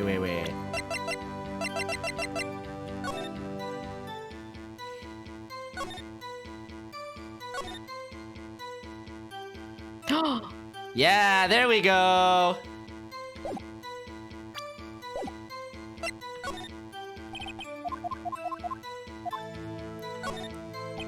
Yes, it does. Ha, fascinating. You claim that the parrot's name will prove her owner's identity? Then show us this proof. Nick, don't you think you're taking us bluffing a little too far? Listen, we're not here to answer the question of who is the caretaker. We're here to prove that he is Yanni Yogi. All we have to do is tie the name Polly to Yogi. Your Honor, the proof that the parrot's name reveals the caretaker's identity is... and it's in suspect data. Okay. The DL6 case file. That's quite a large file you have there. Which page is this proof on, then? Show us or stop wasting our time. Very well, Mr. Wright. Please show us the page. Where is this file with the information connected to this parrot's name? It's on the suspect data page. This page has all the information about Yanni Yogi. Right after he was arrested, his fiancée committed suicide, see? Indeed, it does say that, yes. What was his fiancée's name? Polly Jenkins. Oh, Polly. Exactly, Your Honor. He wanted to remember the name of his fiancée who had committed suicide. That's why he named his parrot after her. I see. I guess that is possible. Bah, a mere coincidence, that's all. My granddaughter has a dog she calls Phoenix. Well, Mr. Phoenix Wright, does this make you my granddaughter's fiancé? She's only 7 years old. That's enough. I think we've reached a conclusion here. This is a mere coincidence, that's all. True, that is a possibility. However, two coincidences at the same time seems more like a pattern to me. What are you saying? Summon the caretaker of the boat shop. Immediately. Imasuguni. Imasugu. Witness, tell us your name. Wait, this witness, he doesn't remember. Oh, it's okay. Oh! I've accomplished what I wanted to do. I'm done. Nick, he looks totally different. This is the real Yogi, I think, finally. He's been acting feeble to hide his true identity. Acting for 15 years. Well, let me ask you again. Please state your name for the court. My name is Yanni Yogi. 15 years ago, I served as a bailiff in this very court. Totally different just means standing upright. You know, it is impressive what standing upright will do for somebody. Order, order. Oh my god, he's so different now. Yeah, he's like a different. Yanni Yogi. So was it you who killed Robert Hammond? And tried to frame Miles Edgeworth for his death? Yes, it was me. I did it. We had no way to pin this guy. They put me on the witness stand 15 years ago. Robert Hammond, he said I was mentally unsound. He told me it would make me innocent, get me off the hook. So I pretended to have brain damage. I was innocent, really, but he didn't believe me. We won the trial, but I lost everything. I lost my job, my fiancé, my social standing. Then this year, 15 years later, a package arrived. It was a letter and a pistol. The plan was written out in careful detail. It was a plan for me to take my revenge on the people who ruined my life. I didn't care who had sent it. I thought this was my chance. After 15 years, this was it.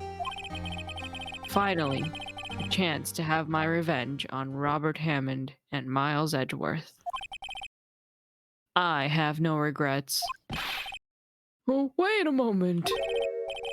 Revenge against Miles Edgeworth? What do you mean? I'm not at liberty to speak on that matter. Why don't you ask Mr. Edgeworth yourself? Anyway, I admit it. I was the one who killed Robert Hammond. Von Karma, where is Mr. Yogi? Under arrest, Your Honor. I saw no room for error in his confession. Then the defendant, Miles Edgeworth, is? Innocent. In this case, at least. Oh, break out the confetti.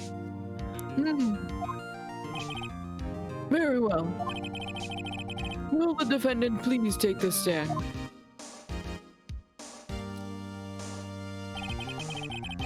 There are a few mysteries left unsolved. Still, you are cleared of suspicion for this particular case.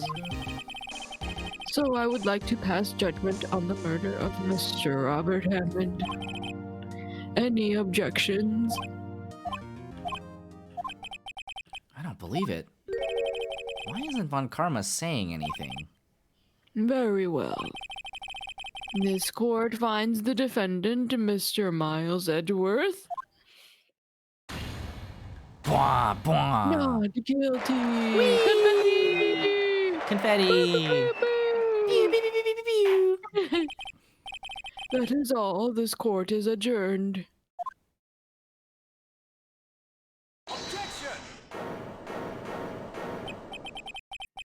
Did someone just say objection? Oh, it wasn't Von Karma. Wait, but that means... Oh no. Edgeworth! Your Honor, I object to your judgment. Look at him.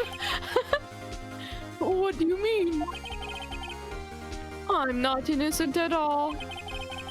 As we have heard, Yanni Yogi killed Robert Hammond in revenge. But revenge for what? Nick!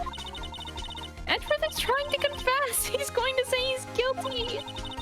He's going to tell him he was a murderer in the DL6 incident. He's going to tell him he killed his own dad. Uh-oh, what do I do? Don't leave it to him. The judgment has Crazy. already been passed. I object to Edgeworth's outburst. Didn't something like this happen yesterday, too? I believe a certain witness raised an objection after a guilty verdict was passed. That would be Larry. We must hear this new statement. We must hear Miles Edgeworth. He's right.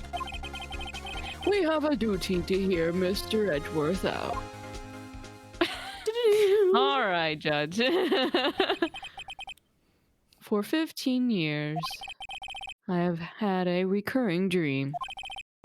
A nightmare. It's only a nightmare. That's what I told myself. But now I know it wasn't a dream. Yanni Yogi wasn't the killer. You mean in the incident where your father died? From the distance of the shot, it wasn't suicide either. Everything was as clear as day. The murderer. The criminal in the DL6 incident. It was me. Your Honor, I confess my guilt. I am guilty for DL6, the statute of limitation of which ends today. The culprit is me. What? Can he do that?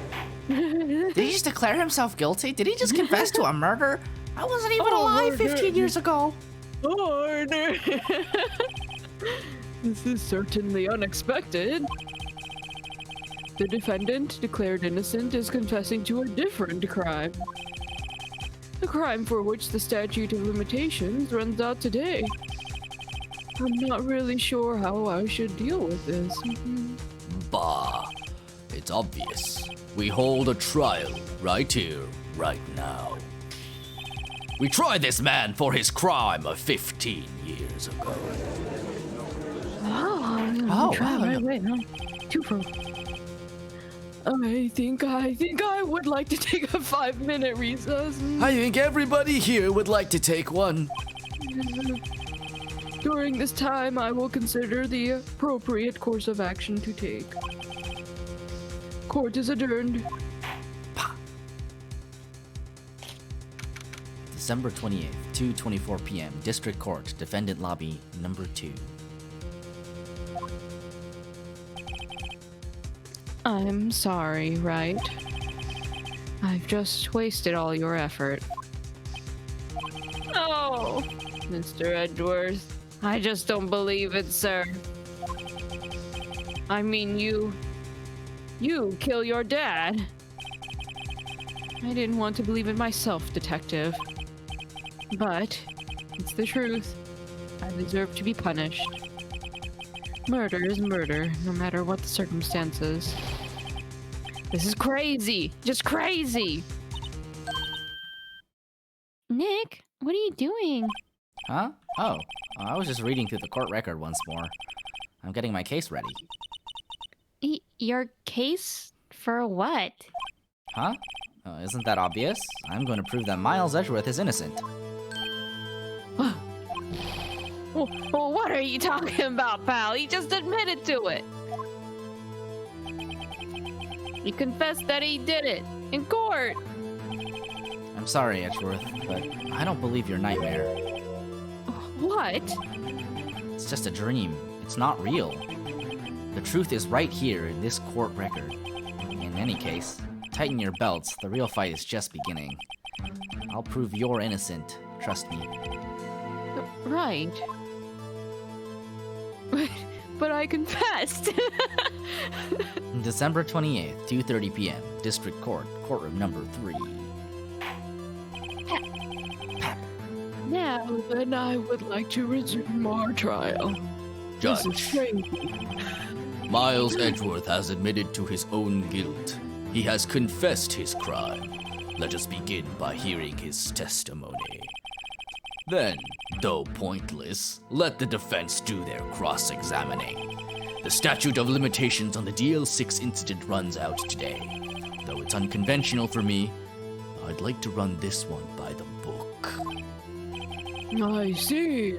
Does the defense have any objections? No, Your Honor. Von Karma, you knew this was going to happen from the very beginning, didn't you? Very well. Will Miles Edgeworth take the stand?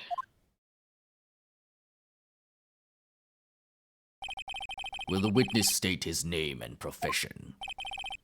Miles Edgeworth. I am a prosecuting attorney. Mr. Edgeworth, 15 years ago, you mistakenly killed your father, Gregory Edgeworth. Is this correct?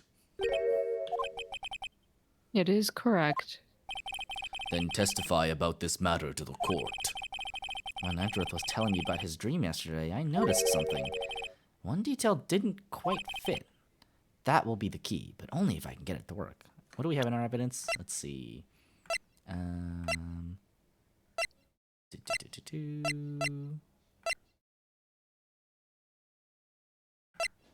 do. What was the bullet? In that we found? Yeah, that one.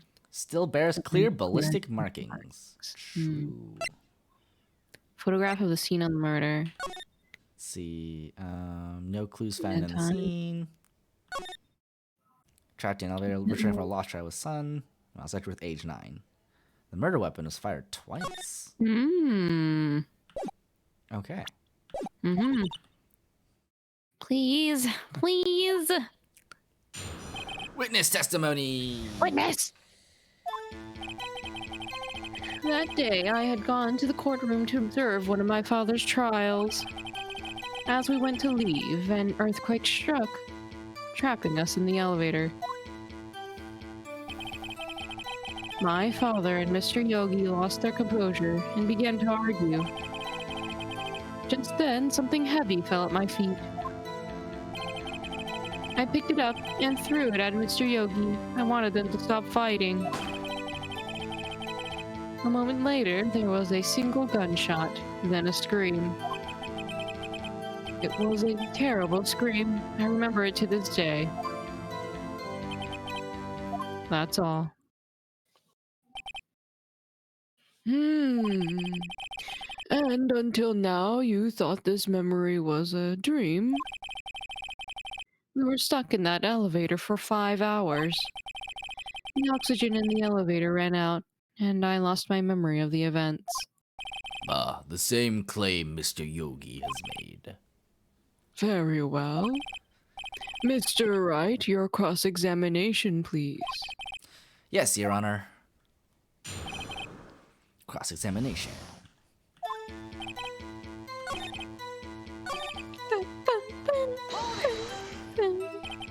What did you do then? I was a 9-year-old boy at the time. What could I do? I was scared, trembling in the corner. But then...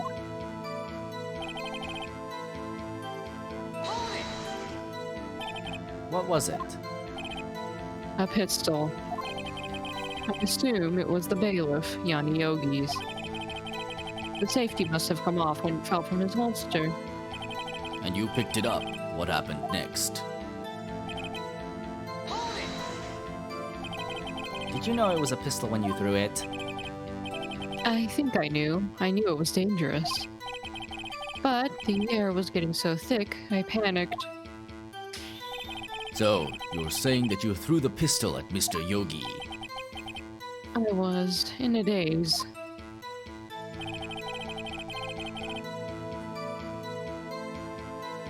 Haha.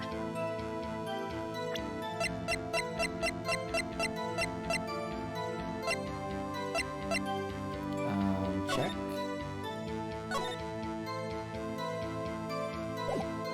Yes. Yes. Are you sure you only heard one gunshot? Yes, I'm sure of that. I heard the shot and the scream. Then everything faded. I was unconscious until the rescuers came. I see. No, Your Honor. Unfortunately, you don't. Look at this file one more time. This plainly contradicts the witness's testimony. You do enjoy dragging out that file, don't you? I don't accept this evidence, unless you can tell us what page it's on. Which page contradicts Miles Edgeworth's testimony? Look at the victim data in this file. It says it quite plainly. The murder weapon was fired twice. Oh, no. Oh, wow, it really does That's say more that. than once. That's more than once. Miles Edgeworth only heard one gunshot, yet the murder weapon was fired twice. The first shot was the accidental firing when the pistol was thrown. So, who fired the remaining shot?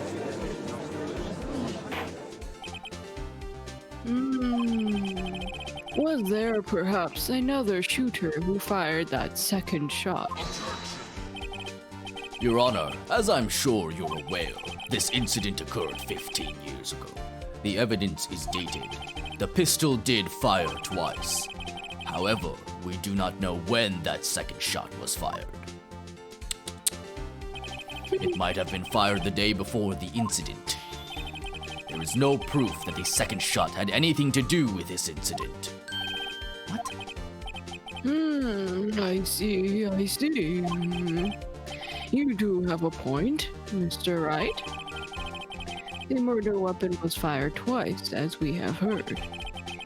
One of those shots was fired by the defendant, a boy at the time. Do you have any proof that the other shot fired had something to do with the case? That is a good question. Huh. Let's see. Well, there's definitely a bullet hole in the elevator there door. window. In that there window.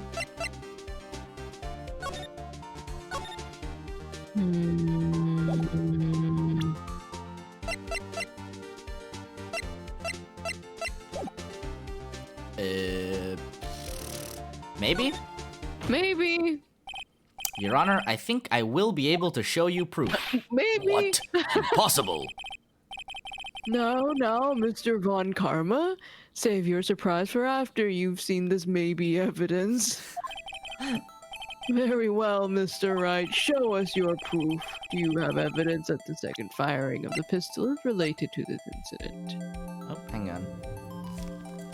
Oh?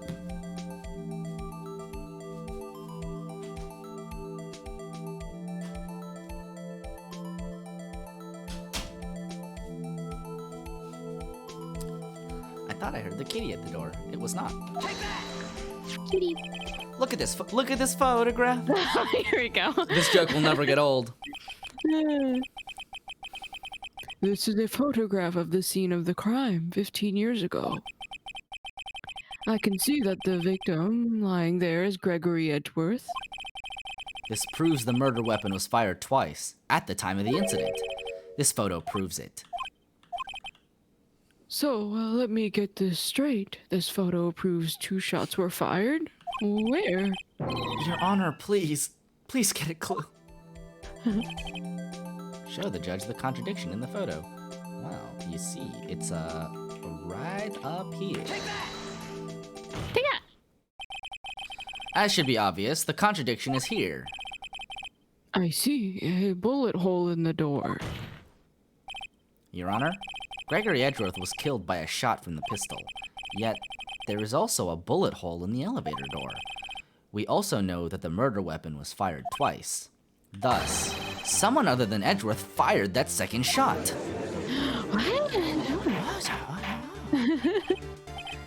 Order! Mr. Wright, what are you driving at? It's simple, Your Honor. At the time of the incident, 2 shots were fired. One went into Gregory Edgeworth's heart. The other hit the elevator door. Remember that the defendant lost consciousness after the shot he fired rang out.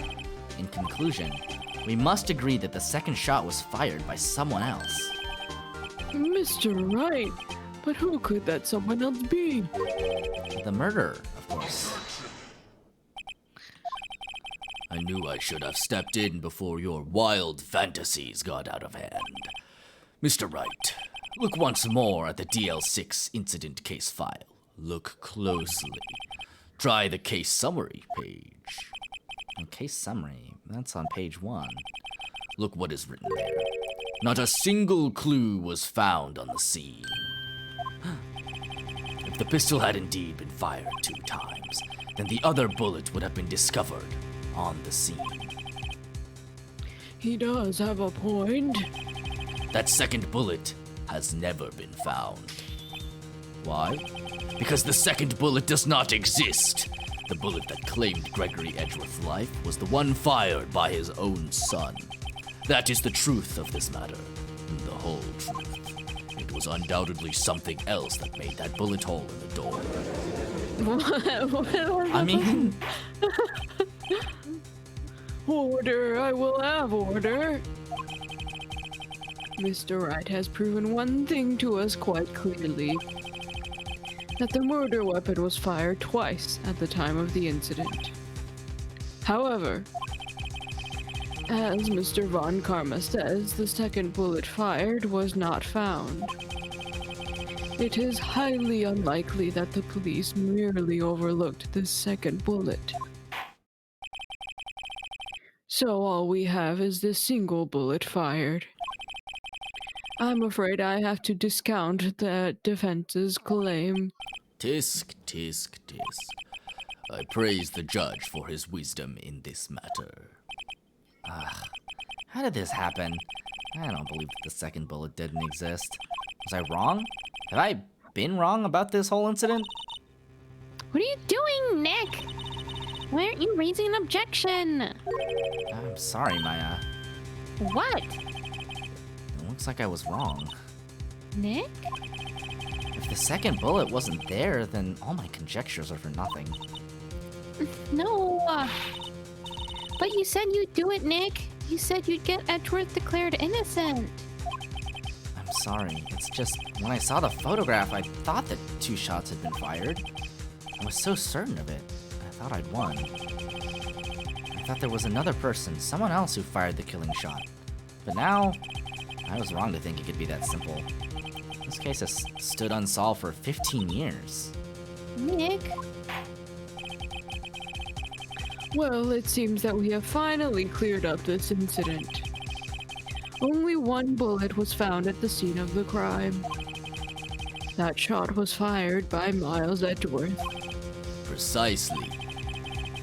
I would like to ask one thing of Miles Edgeworth before passing my verdict. Have you been paying attention to the trial so far? Yes, Your Honor. Do you have any objections? No, I do not. So, you killed your father, though that was not your intention? Yes, I did. Oh no. He's accepted the guilt. Very well. The statute of limitations on the murder of Gregory Edgeworth runs out today. Therefore, I must pronounce a verdict on the defendant today, right here. Right now. Indeed. Does anyone have any objections? I've been here before. It's just like my first day in court. There's so many things I know I should be saying, but my mind's gone blank. I can't find the words. Mr. Wright? Your Honor? I object. Disc. Mr. Wright, on what grounds do you object? Ow. Nick? I don't know. His case is perfect. No. Ugh. It must exist.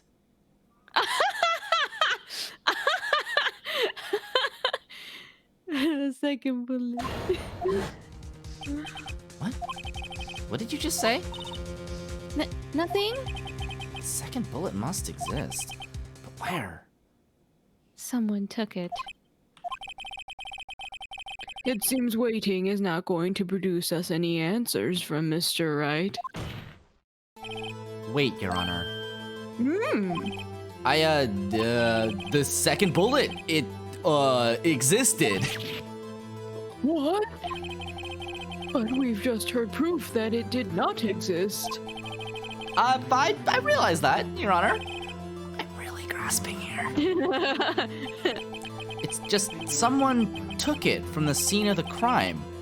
That's what happened. But who? The murderer. The murderer.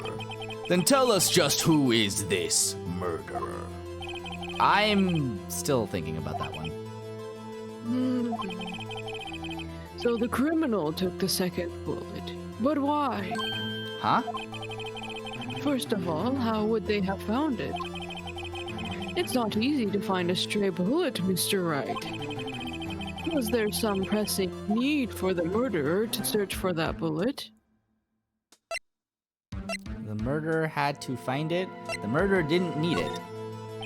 Huh? Why would the murderer have spent the time to look for that stray bullet? I haven't got a clue. What's wrong, Mr. Wright? The murderer had no reason to take that bullet. You don't want to admit it, but that's true. Ugh, Had to take it. had to take it. The murderer? What does that mean? You're thinking too normal. Think crazy. Don't think why the bullet was taken. Think why the bullet had to be taken. Mr. Wright? Yes, Your Honor. I have no idea what I'm doing. I'm going I- crazy. um, Seeing flashes. Well, the murderer had no intention of taking the bullet from the scene. But, the murderer had to take that bullet. Had to, Mr. Wright? What do you mean? Well, for instance what? Maybe the bullet, hit the murderer. The bullet hit the murderer? I just saying, for instance. I mean, if it hits you, you would have to take it with you, wouldn't you? It's not like you could perform surgery right there. You know? Wait a second. I was just talking off the top of my head, but what if that's really what happened?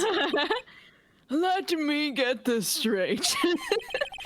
So at the time of the murderer themselves was shot, and they left with the second bullet still inside of them, thus leaving only one bullet at the scene of the crime. Yes. I guess that's how it would work. Yes. But there's a problem with that. The other two people rescued from that elevator, Miles Edgeworth and Yanni Yogi, were both unharmed. So that would mean... The murderer came from outside. Yes. Oh, wait, what? Did he say outside? How does that make sense? They were in an elevator! The two men fight inside the elevator. Trying to stop them, the boy picks up the pistol at his feet and throws it. The pistol discharges, and the bullet? The bullet goes through the elevator door and hits the murderer outside. The boy loses consciousness. Then the murderer opens the elevator door and sees the men inside.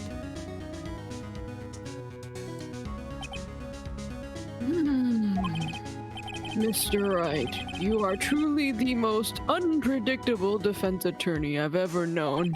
Namely because you actually win cases. That's pretty nice. I It's can pretty tell weird. you're grasping. Yet I cannot deny the possibility of what you say. What are you saying? Deny it! Deny it! No one involved with the incident was wounded. There was no murderer. No one was wounded at the time of the incident. Well, he's right. I can't think of anyone. Hey, Nick. Huh? I just thought of something really crazy. Crazy. Remember what Mr. Grossberg said yesterday? Gregory Edward dealt a blow to his perfect trial record. Wow. It must have been quite a shock for Von Karma. He took a vacation for several months after that, you see. Yes, an unusual event for the man. That was the first and last vacation he's taken in his many years of prosecuting. What if Von Karma didn't take that vacation because of shock? But took it because he was injured. Which would mean It could only mean one thing. he was the murderer in the DL6 incident. He was the man who shot Gregory Edgeworth. It was Von Karma. Oh, man. Something wrong, Mr. Wright? You seem dazed. Nope, Your Honor. No. Well, you have indicated the possibility that the murderer came from outside. Can you give us the name of your suspect? Uh-oh. Oh, here we go. Should I come out and say it now? Your Honor, There is a suspect. One lone suspect. Well, this is certainly interesting news. Very well, Mr. Wright. Who is your suspect? Oh, my hands are shaking. What? Von Karma. Von Karma?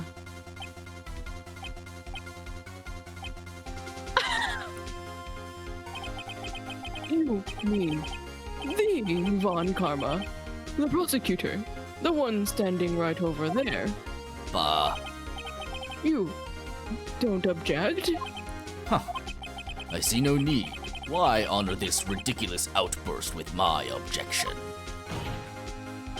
Because you took a vacation for several months starting the day after the incident, yet you pride yourself on a perfect record. Why would you take such a long vacation without any reason? So you're claiming that I took a vacation to heal my injury from the incident. Fascinating. Prove it. I would have needed surgery, no? Where did I go under the knife at, Mr. Wright? Bring the doctor that operated on me. Have him testify. Nick! Let's find out who his doctor is. It's no use. Edgeworth? I know Von Karma, perhaps too well. He's perfect. He wouldn't leave clues. He probably didn't undergo surgery. That would leave a doctor as a witness. Oh, nobody's that perfect. So what, Nick? Did Von Karma pull the bullet out himself? That's insane! No, he couldn't have. You can't just pull bullets out of yourself, I think. Wait, what does that mean? That bullet has to be somewhere, but where? Disc. Well, Mr. Wright, can you produce evidence to prove that I was shot? Yes, I can! Alright, Von Karma, I'll prove it. And I'll even use evidence. I know how you like it so much. What? The evidence that proves Von Karma was shot is... Von Karma is perfect! He wouldn't risk surgery leaving an evidence trail. So then I ask, where is that bullet now? I think it unlikely that Von Karma performed surgery on himself. Here we go, let's do it! you don't mean... I do. There is the possibility that the bullet is still inside Von Karma.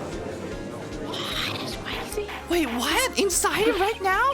Wasn't that like 15 years ago? How is he alive? Yeah, how is he not dead? Is that even possible? For all these years? Well, there's one way to find out. We could use this metal detector. Well, Von Karma, I'm gonna run this over you and see what we find. I refuse! You refuse? But refusing this means you acknowledge that the bullet is still inside you. What was something? Order.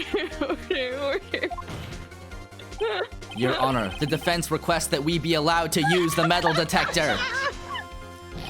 Judge, I call for a suspension of this trial. This is an invasion of privacy. The statute of limitations runs out on this case today. It was you who said we had to end it right here, right now. Enough. I permit the use of the metal detector. Mr. Von Karma, you will submit yourself to testing. Nick, what does this mean? I don't know, but we have to give it a shot.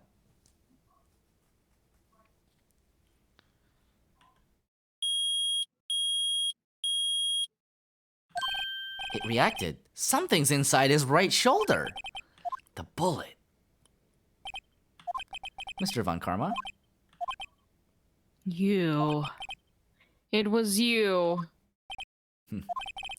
I was afraid this would happen, and so I remained silent. Indeed, there is a bullet in my shoulder.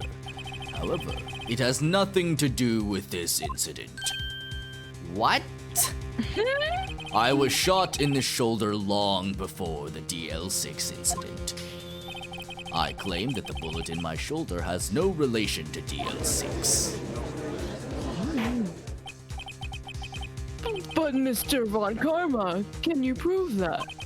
Prove? I have no obligation to prove anything. It is Mr. Wright who must prove something here, not I. Mr. Wright? Well, can you prove it? Can you prove that the bullet in Mr. Von Karma's shoulder was from DL6? Of course he can't. You don't have any of the DL6 evidence. That's because you took it out of the records room yesterday. Your stun gun! With no proof, you cannot convict me of any crime. So sorry, Mr. Wright. No, I'm the one who's sorry, Mr. Von Karma. What? You were close, one day away from freedom. But you see, I have proof. What? Who would have thought you would dig your own grave trying to convict Edgeworth? I can link that bullet in your shoulder to the DL6 incident. And here's my final proof. Let's go. Let's go. Let's go. That's a bullet. Where did you get that? This is the bullet used in the DL6 incident. This was taken from the heart of the victim, Mr. Gregory Edgeworth. The bullet is preserved quite nicely with all the ballistic markings intact. Ballistic markings. You may recall the term. It came up in the first trial 2 days ago. I remember. Ballistic markings are the fingerprints of a weapon. All bullets fired from a gun are marked with that weapon's unique pattern. By examining the markings, you can tell which weapon fired the bullets. It's quite accurate. Dino machine, son. Yeah. We have 2 bullets in our possession. One, the bullet removed from Gregory Edgeworth's heart. The other, Mr. Von Karma, is the bullet buried in your shoulder. We could analyze both bullets. Then, if the markings matched, well, we would know that both bullets had been fired from the same gun. The very same pistol. In other words, the murder weapon that killed Gregory Edgeworth.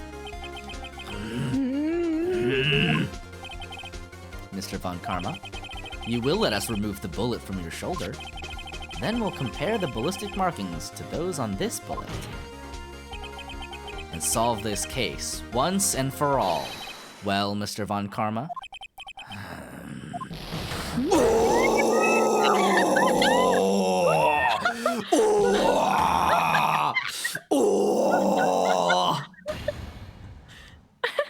That scream. I've heard that scream before. Wait, I know. Help, I can't breathe. Quiet. I said quiet. You're not making this any easier. Stop breathing my air. I'll stop you. Stop breathing my air.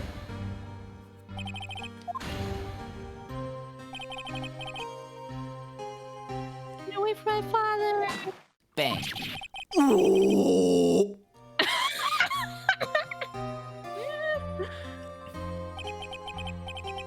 It's that scream I heard in the elevator. 15 years ago. Von Karma, it was you who screamed.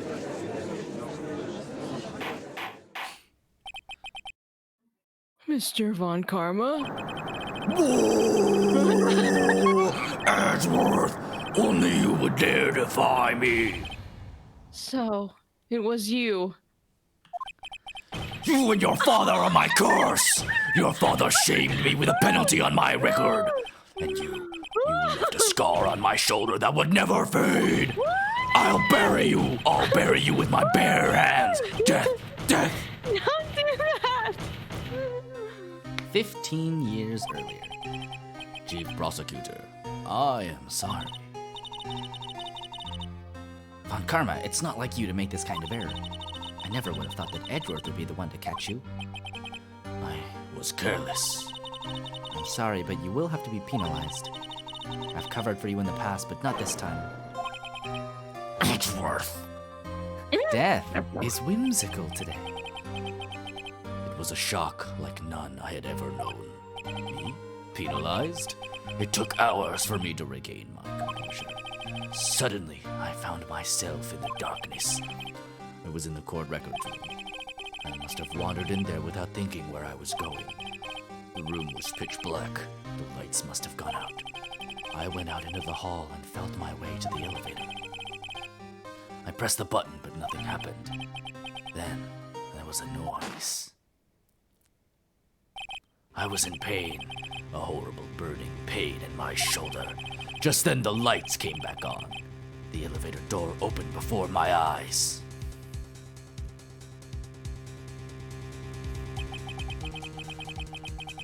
I saw 3 people inside, all lying unconscious from oxygen deprivation. Much to my surprise, a pistol lay at my feet. I knew then it was destiny. Pop. Pop! In his last moments, Gregory Edgeworth was still unconscious. He died, never knowing who had shot him. Later, he spoke through a medium, blaming Mr. Yogi. He was fooled. It was the perfect crime. Tisk, tisk, tisk. Who would have thought another man would have come to open that elevator door? Judge, what are you doing? Do your job. Bring an end to this miserable charade. Now end it. Very well.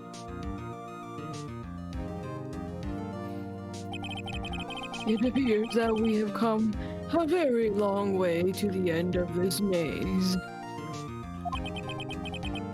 15 years later. Mr. Miles Edgeworth? Yes, Your Honor. You were innocent. You are innocent. As you said, it was all a nightmare. Yes, Your Honor. This court finds the defendant, Mr. Miles Edgeworth, Bah. not guilty. Not times guilty. 2. More confetti! More Yay! confetti! Double confetti for Mr. Edgeworth. That is all. This court is adjourned. I like in the shots where you see all of the people in the courtroom, Von Karma looks kind of like a Muppet. He's just so gaunt. December 28th, 5:38 p.m. District Court, Defendant Lobby, number 2. Nick, we did it! Did you see his face? When Karma looked even paler than usual. Like, you know, even more like a vampire. He's pretending to be all cool, but inside you crushed him, Nick. Crushed him. I gotta say, I'm impressed. It was pretty close, though. I was sure we'd had it. I know, I was on the verge of tears the whole time myself. But now, it's all just a good memory. So, it's finally over, Edgeworth. Right. Yeah? I'm not sure how to say this. I know. Try, thank you. I see. Thank you, right? You're welcome. I think you could have done better than that. Sorry, I'm not good at this sort of thing. You got a lot to learn, Edgeworth. She's got you there.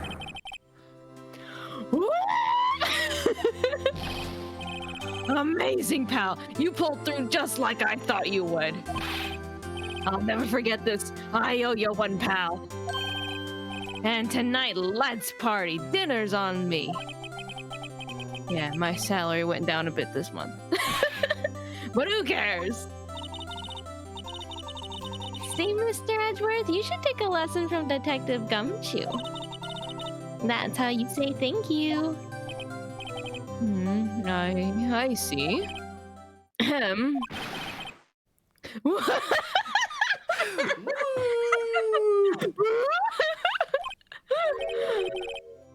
I feel foolish.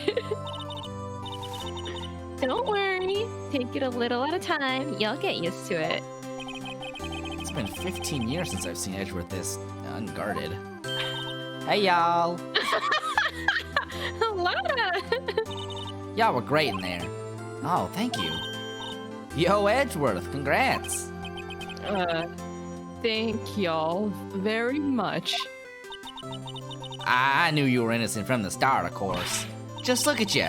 You wouldn't stick your hand in the cookie jar even if no one was there. You were the witness on the first day of the trial, weren't you? Yeah, well, let bygones be bygones, eh?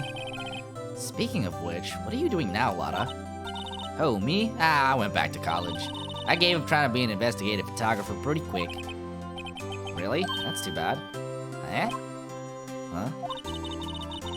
Isn't that the hot dog guy from the park? Huh? It's over, Nick. My life is over. No! Why the sad face, Larry? What happened now? Oh, Nick, I'm not long for this world. You don't look sick. It's Keontae. She's going to live in Paris. Paris, Nick!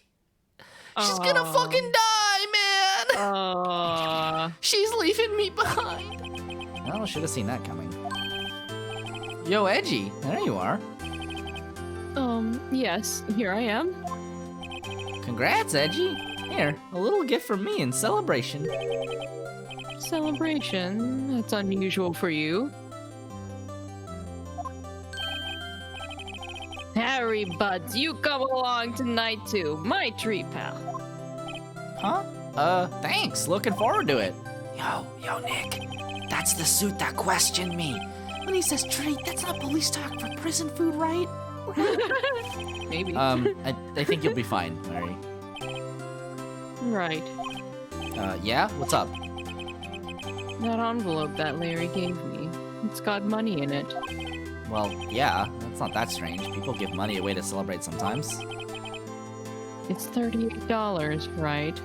Huh? Huh. What a weird amount. I mean, it's not a little, but it's not a lot either. $38 exactly? Nick? Wasn't that exactly the amount of lunch money that was stolen from Mr. Edgeworth in school? $38. Oh, no. Punch No, him! Larry, it was Punch you! Get him! What are you so surprised about, right? Huh? Larry was absent that day from school, right? But that doesn't automatically rule him out as a suspect. What? Think back to that day 15 years ago. Larry took the day off, but he was bored, so he came into school anyway. Then he saw the money lying there, and the rest is history. I never was good at history. Edgeworth, you didn't know, did you? I suspected. I just couldn't picture Larry protecting you like he did that day.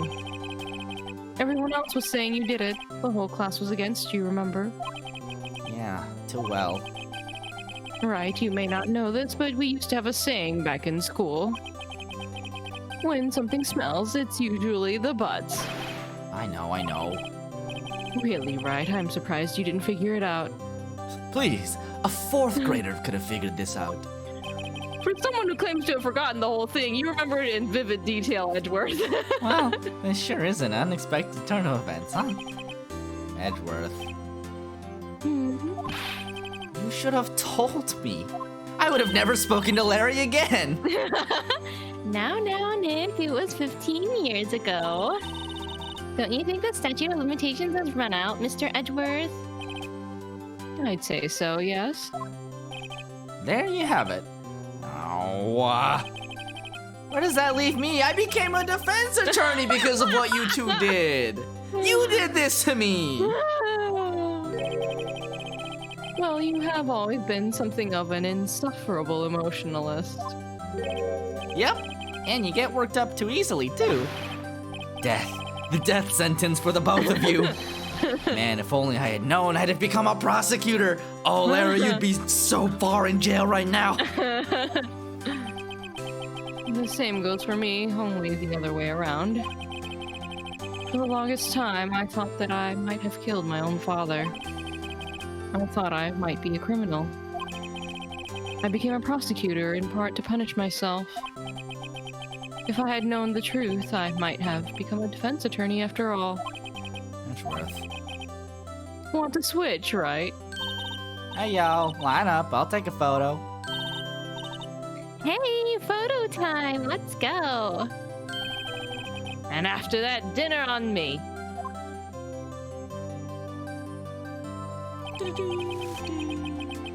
Detective Gumshoe took us out on the town that night. We celebrated Edgeworth's newfound freedom. Even though Edgeworth himself was still in detention, it was kind of weird. Wait, what? Happy Edgeworth party! Where is he? Oh, he's still in questioning. Oh my god. December 29th, 5:02 a.m., Wright & Co. Law Offices. Oh my god. Whoa, I went a little overboard yesterday. My head hurts. Oh, I'm still only 5. Maybe I should go back to sleep. What's this? A letter? Good morning, Nick. You were really impressive yesterday. I've never seen someone shotgun 3 beers at the same time. And you won 2 trials? That's crazy. You didn't get paid at all. Seeing you, it made me think about what I'm doing here. I'm a spirit medium in training, of course. I wanted to help Mr. Edgeworth too. I wanted to help you. But I couldn't. I was useless. So I've decided to go back to my training. I'll become a full-fledged spirit medium for starters. I couldn't say it to your face, so I left this letter. Goodbye, Nick. Goodbye? What time is it? Oh, the first trains for the mountains have already left. Well, to the station.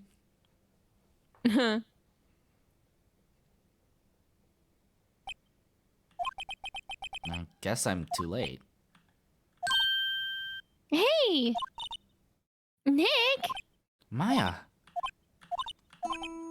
So, you're leaving? Yeah. It's hard being a spirit medium who can't talk to spirits. It's kind of pointless. And I think you'll do fine without me, Nick. Be good, okay?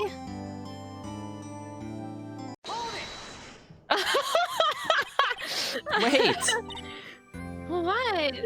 Why did you pull out the lawyer words? Yeah. I never could have saved Edgeworth without your help. Huh? On the last day of the trial, I heard her. I heard Mia's voice.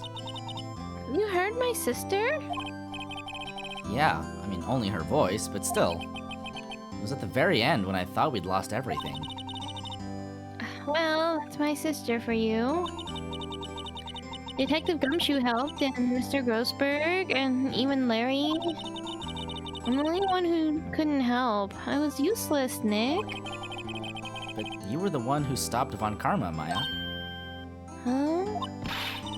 I didn't do anything. All I did was wander around in a daze. Sorry, but I have evidence that you helped. Evidence? Show Don't you Maya some court evidence you that you're trial right. me? No! Why do you still have that? Is that allowed? Why do you still have this bullet? A bullet? Did you take that? Why do you still have that? Is that just in your pockets? Yeah.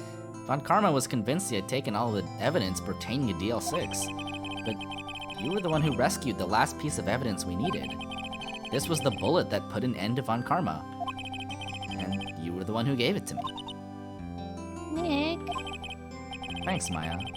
Couldn't have done it without you. I'll be back soon. Hmm? I'm going to complete my training and come back.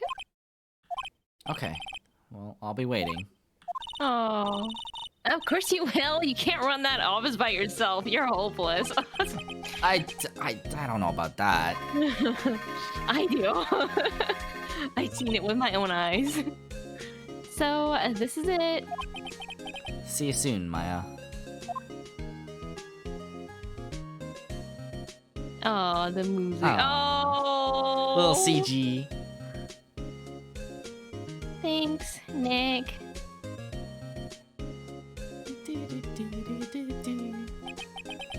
And so my story ends. Time to turn a new page. And say goodbye to the novice defense attorney that I once was. 4 Now, cases under your belt. a new story begins. With the same old crazy cast of characters. Huh. Don't think you've graduated yet, amateur. Mr. Wright, perhaps you'd like to rethink that claim? Yes, Your Honor. Oh, I got a bad feeling about this.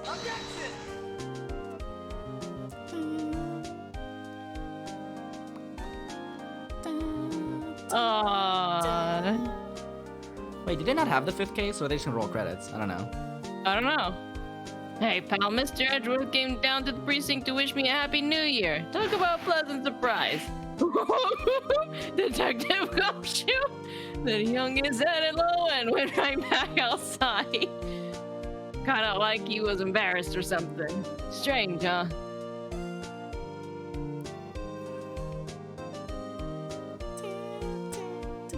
I guess they did write this sequence with like all of the characters, so that's probably why they're showing it to us. Huh? Nick? Nah, haven't seen him lately. Who, me? Well, I've been working at a cheese shop. And Missy's a nice lady, but she's not exactly what you'd call a cheap date. Huh? Oh, she's in Hawaii right now. Yeah.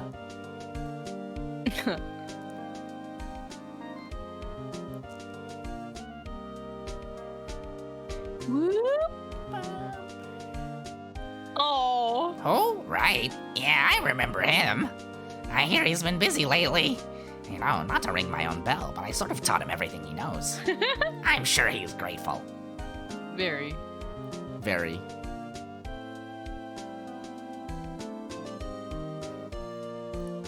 Main programmer, Noriyuki Otani. Hey! Phoenix Wright. Ah, the defense attorney for whom I wrote that affidavit, yes. Oh, you should know, I've taken over management of the Gatewater Hotel recently. Should you be in the area, please stop by. Get some of them cookies. Cookies. Get yourself some iced coffee. Iced coffee. Brum! Oh, was you? Phoenix, right? Oh, yes, misunderstood, was it not? I wonder how he's doing. Haven't seen him of late. Ah, the days of my youth. Like the scent of fresh lemon, you see.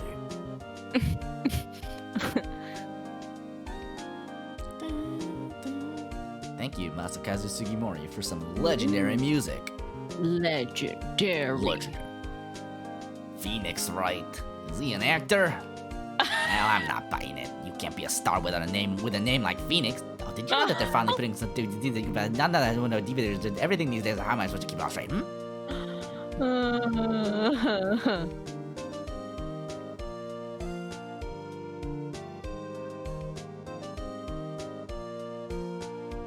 I'm pleased to announce the Pink Princess is a hit. I'm sure I owe that Mr. Wright a great deal. Oh, I'm keeping my face all public till the show's over. Wouldn't want to ruin any kid's dreams, you know?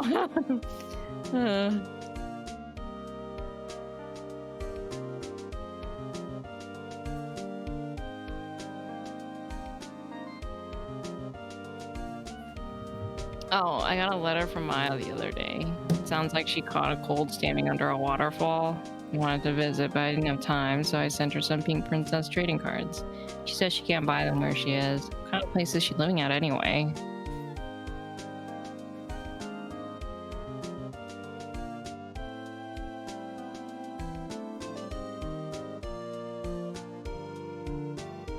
Right? Who's that? You want to talk? Let's talk Pink Princess, all right?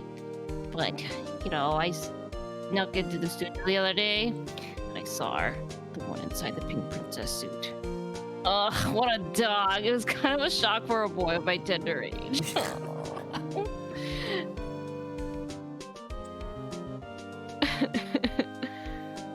You don't like him? Yeah, I remember right. That lawyer guy. Huh? Me? Well, I'm in training to become a paranormal photographer. What? You know, that picture I took of everyone? Well, just behind them, there's a ghost. For real. Now that's talent. I'm gonna be famous. Oh, Lotta. Shinji Mikami. Shinji Mikami.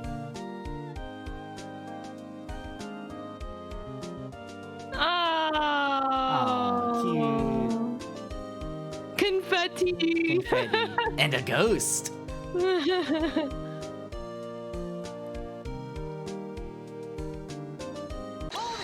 Hold it. Oh, Ah, there it is. wow, that's cute. A brand new episode has been added. That was cute. Kawaii. Turnabout goodbyes. Rise from the ashes. Okay, that's a good place to end. Ah. Oh. Oh, I guess we're gonna start with a teaser.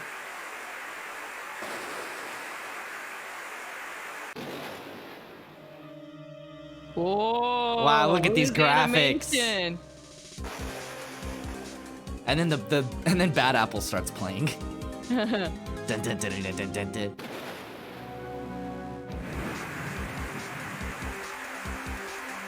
It's crazy.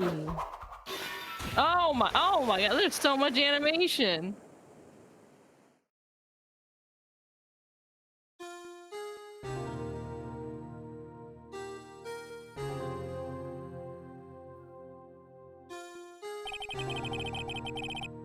Okay, we're not gonna read this. All right, that is the end of this stream. We will catch you next week. I'm sorry that I was late this. Week. I had something to do. But next week should be back at the normal time, which is 8 PST. You can actually check it now under the stream. There's like a little countdown timer for when the next stream is. Okay. Wow. So I will see you then. Goodbye, everybody. Bye bye, everyone. Thanks for joining us.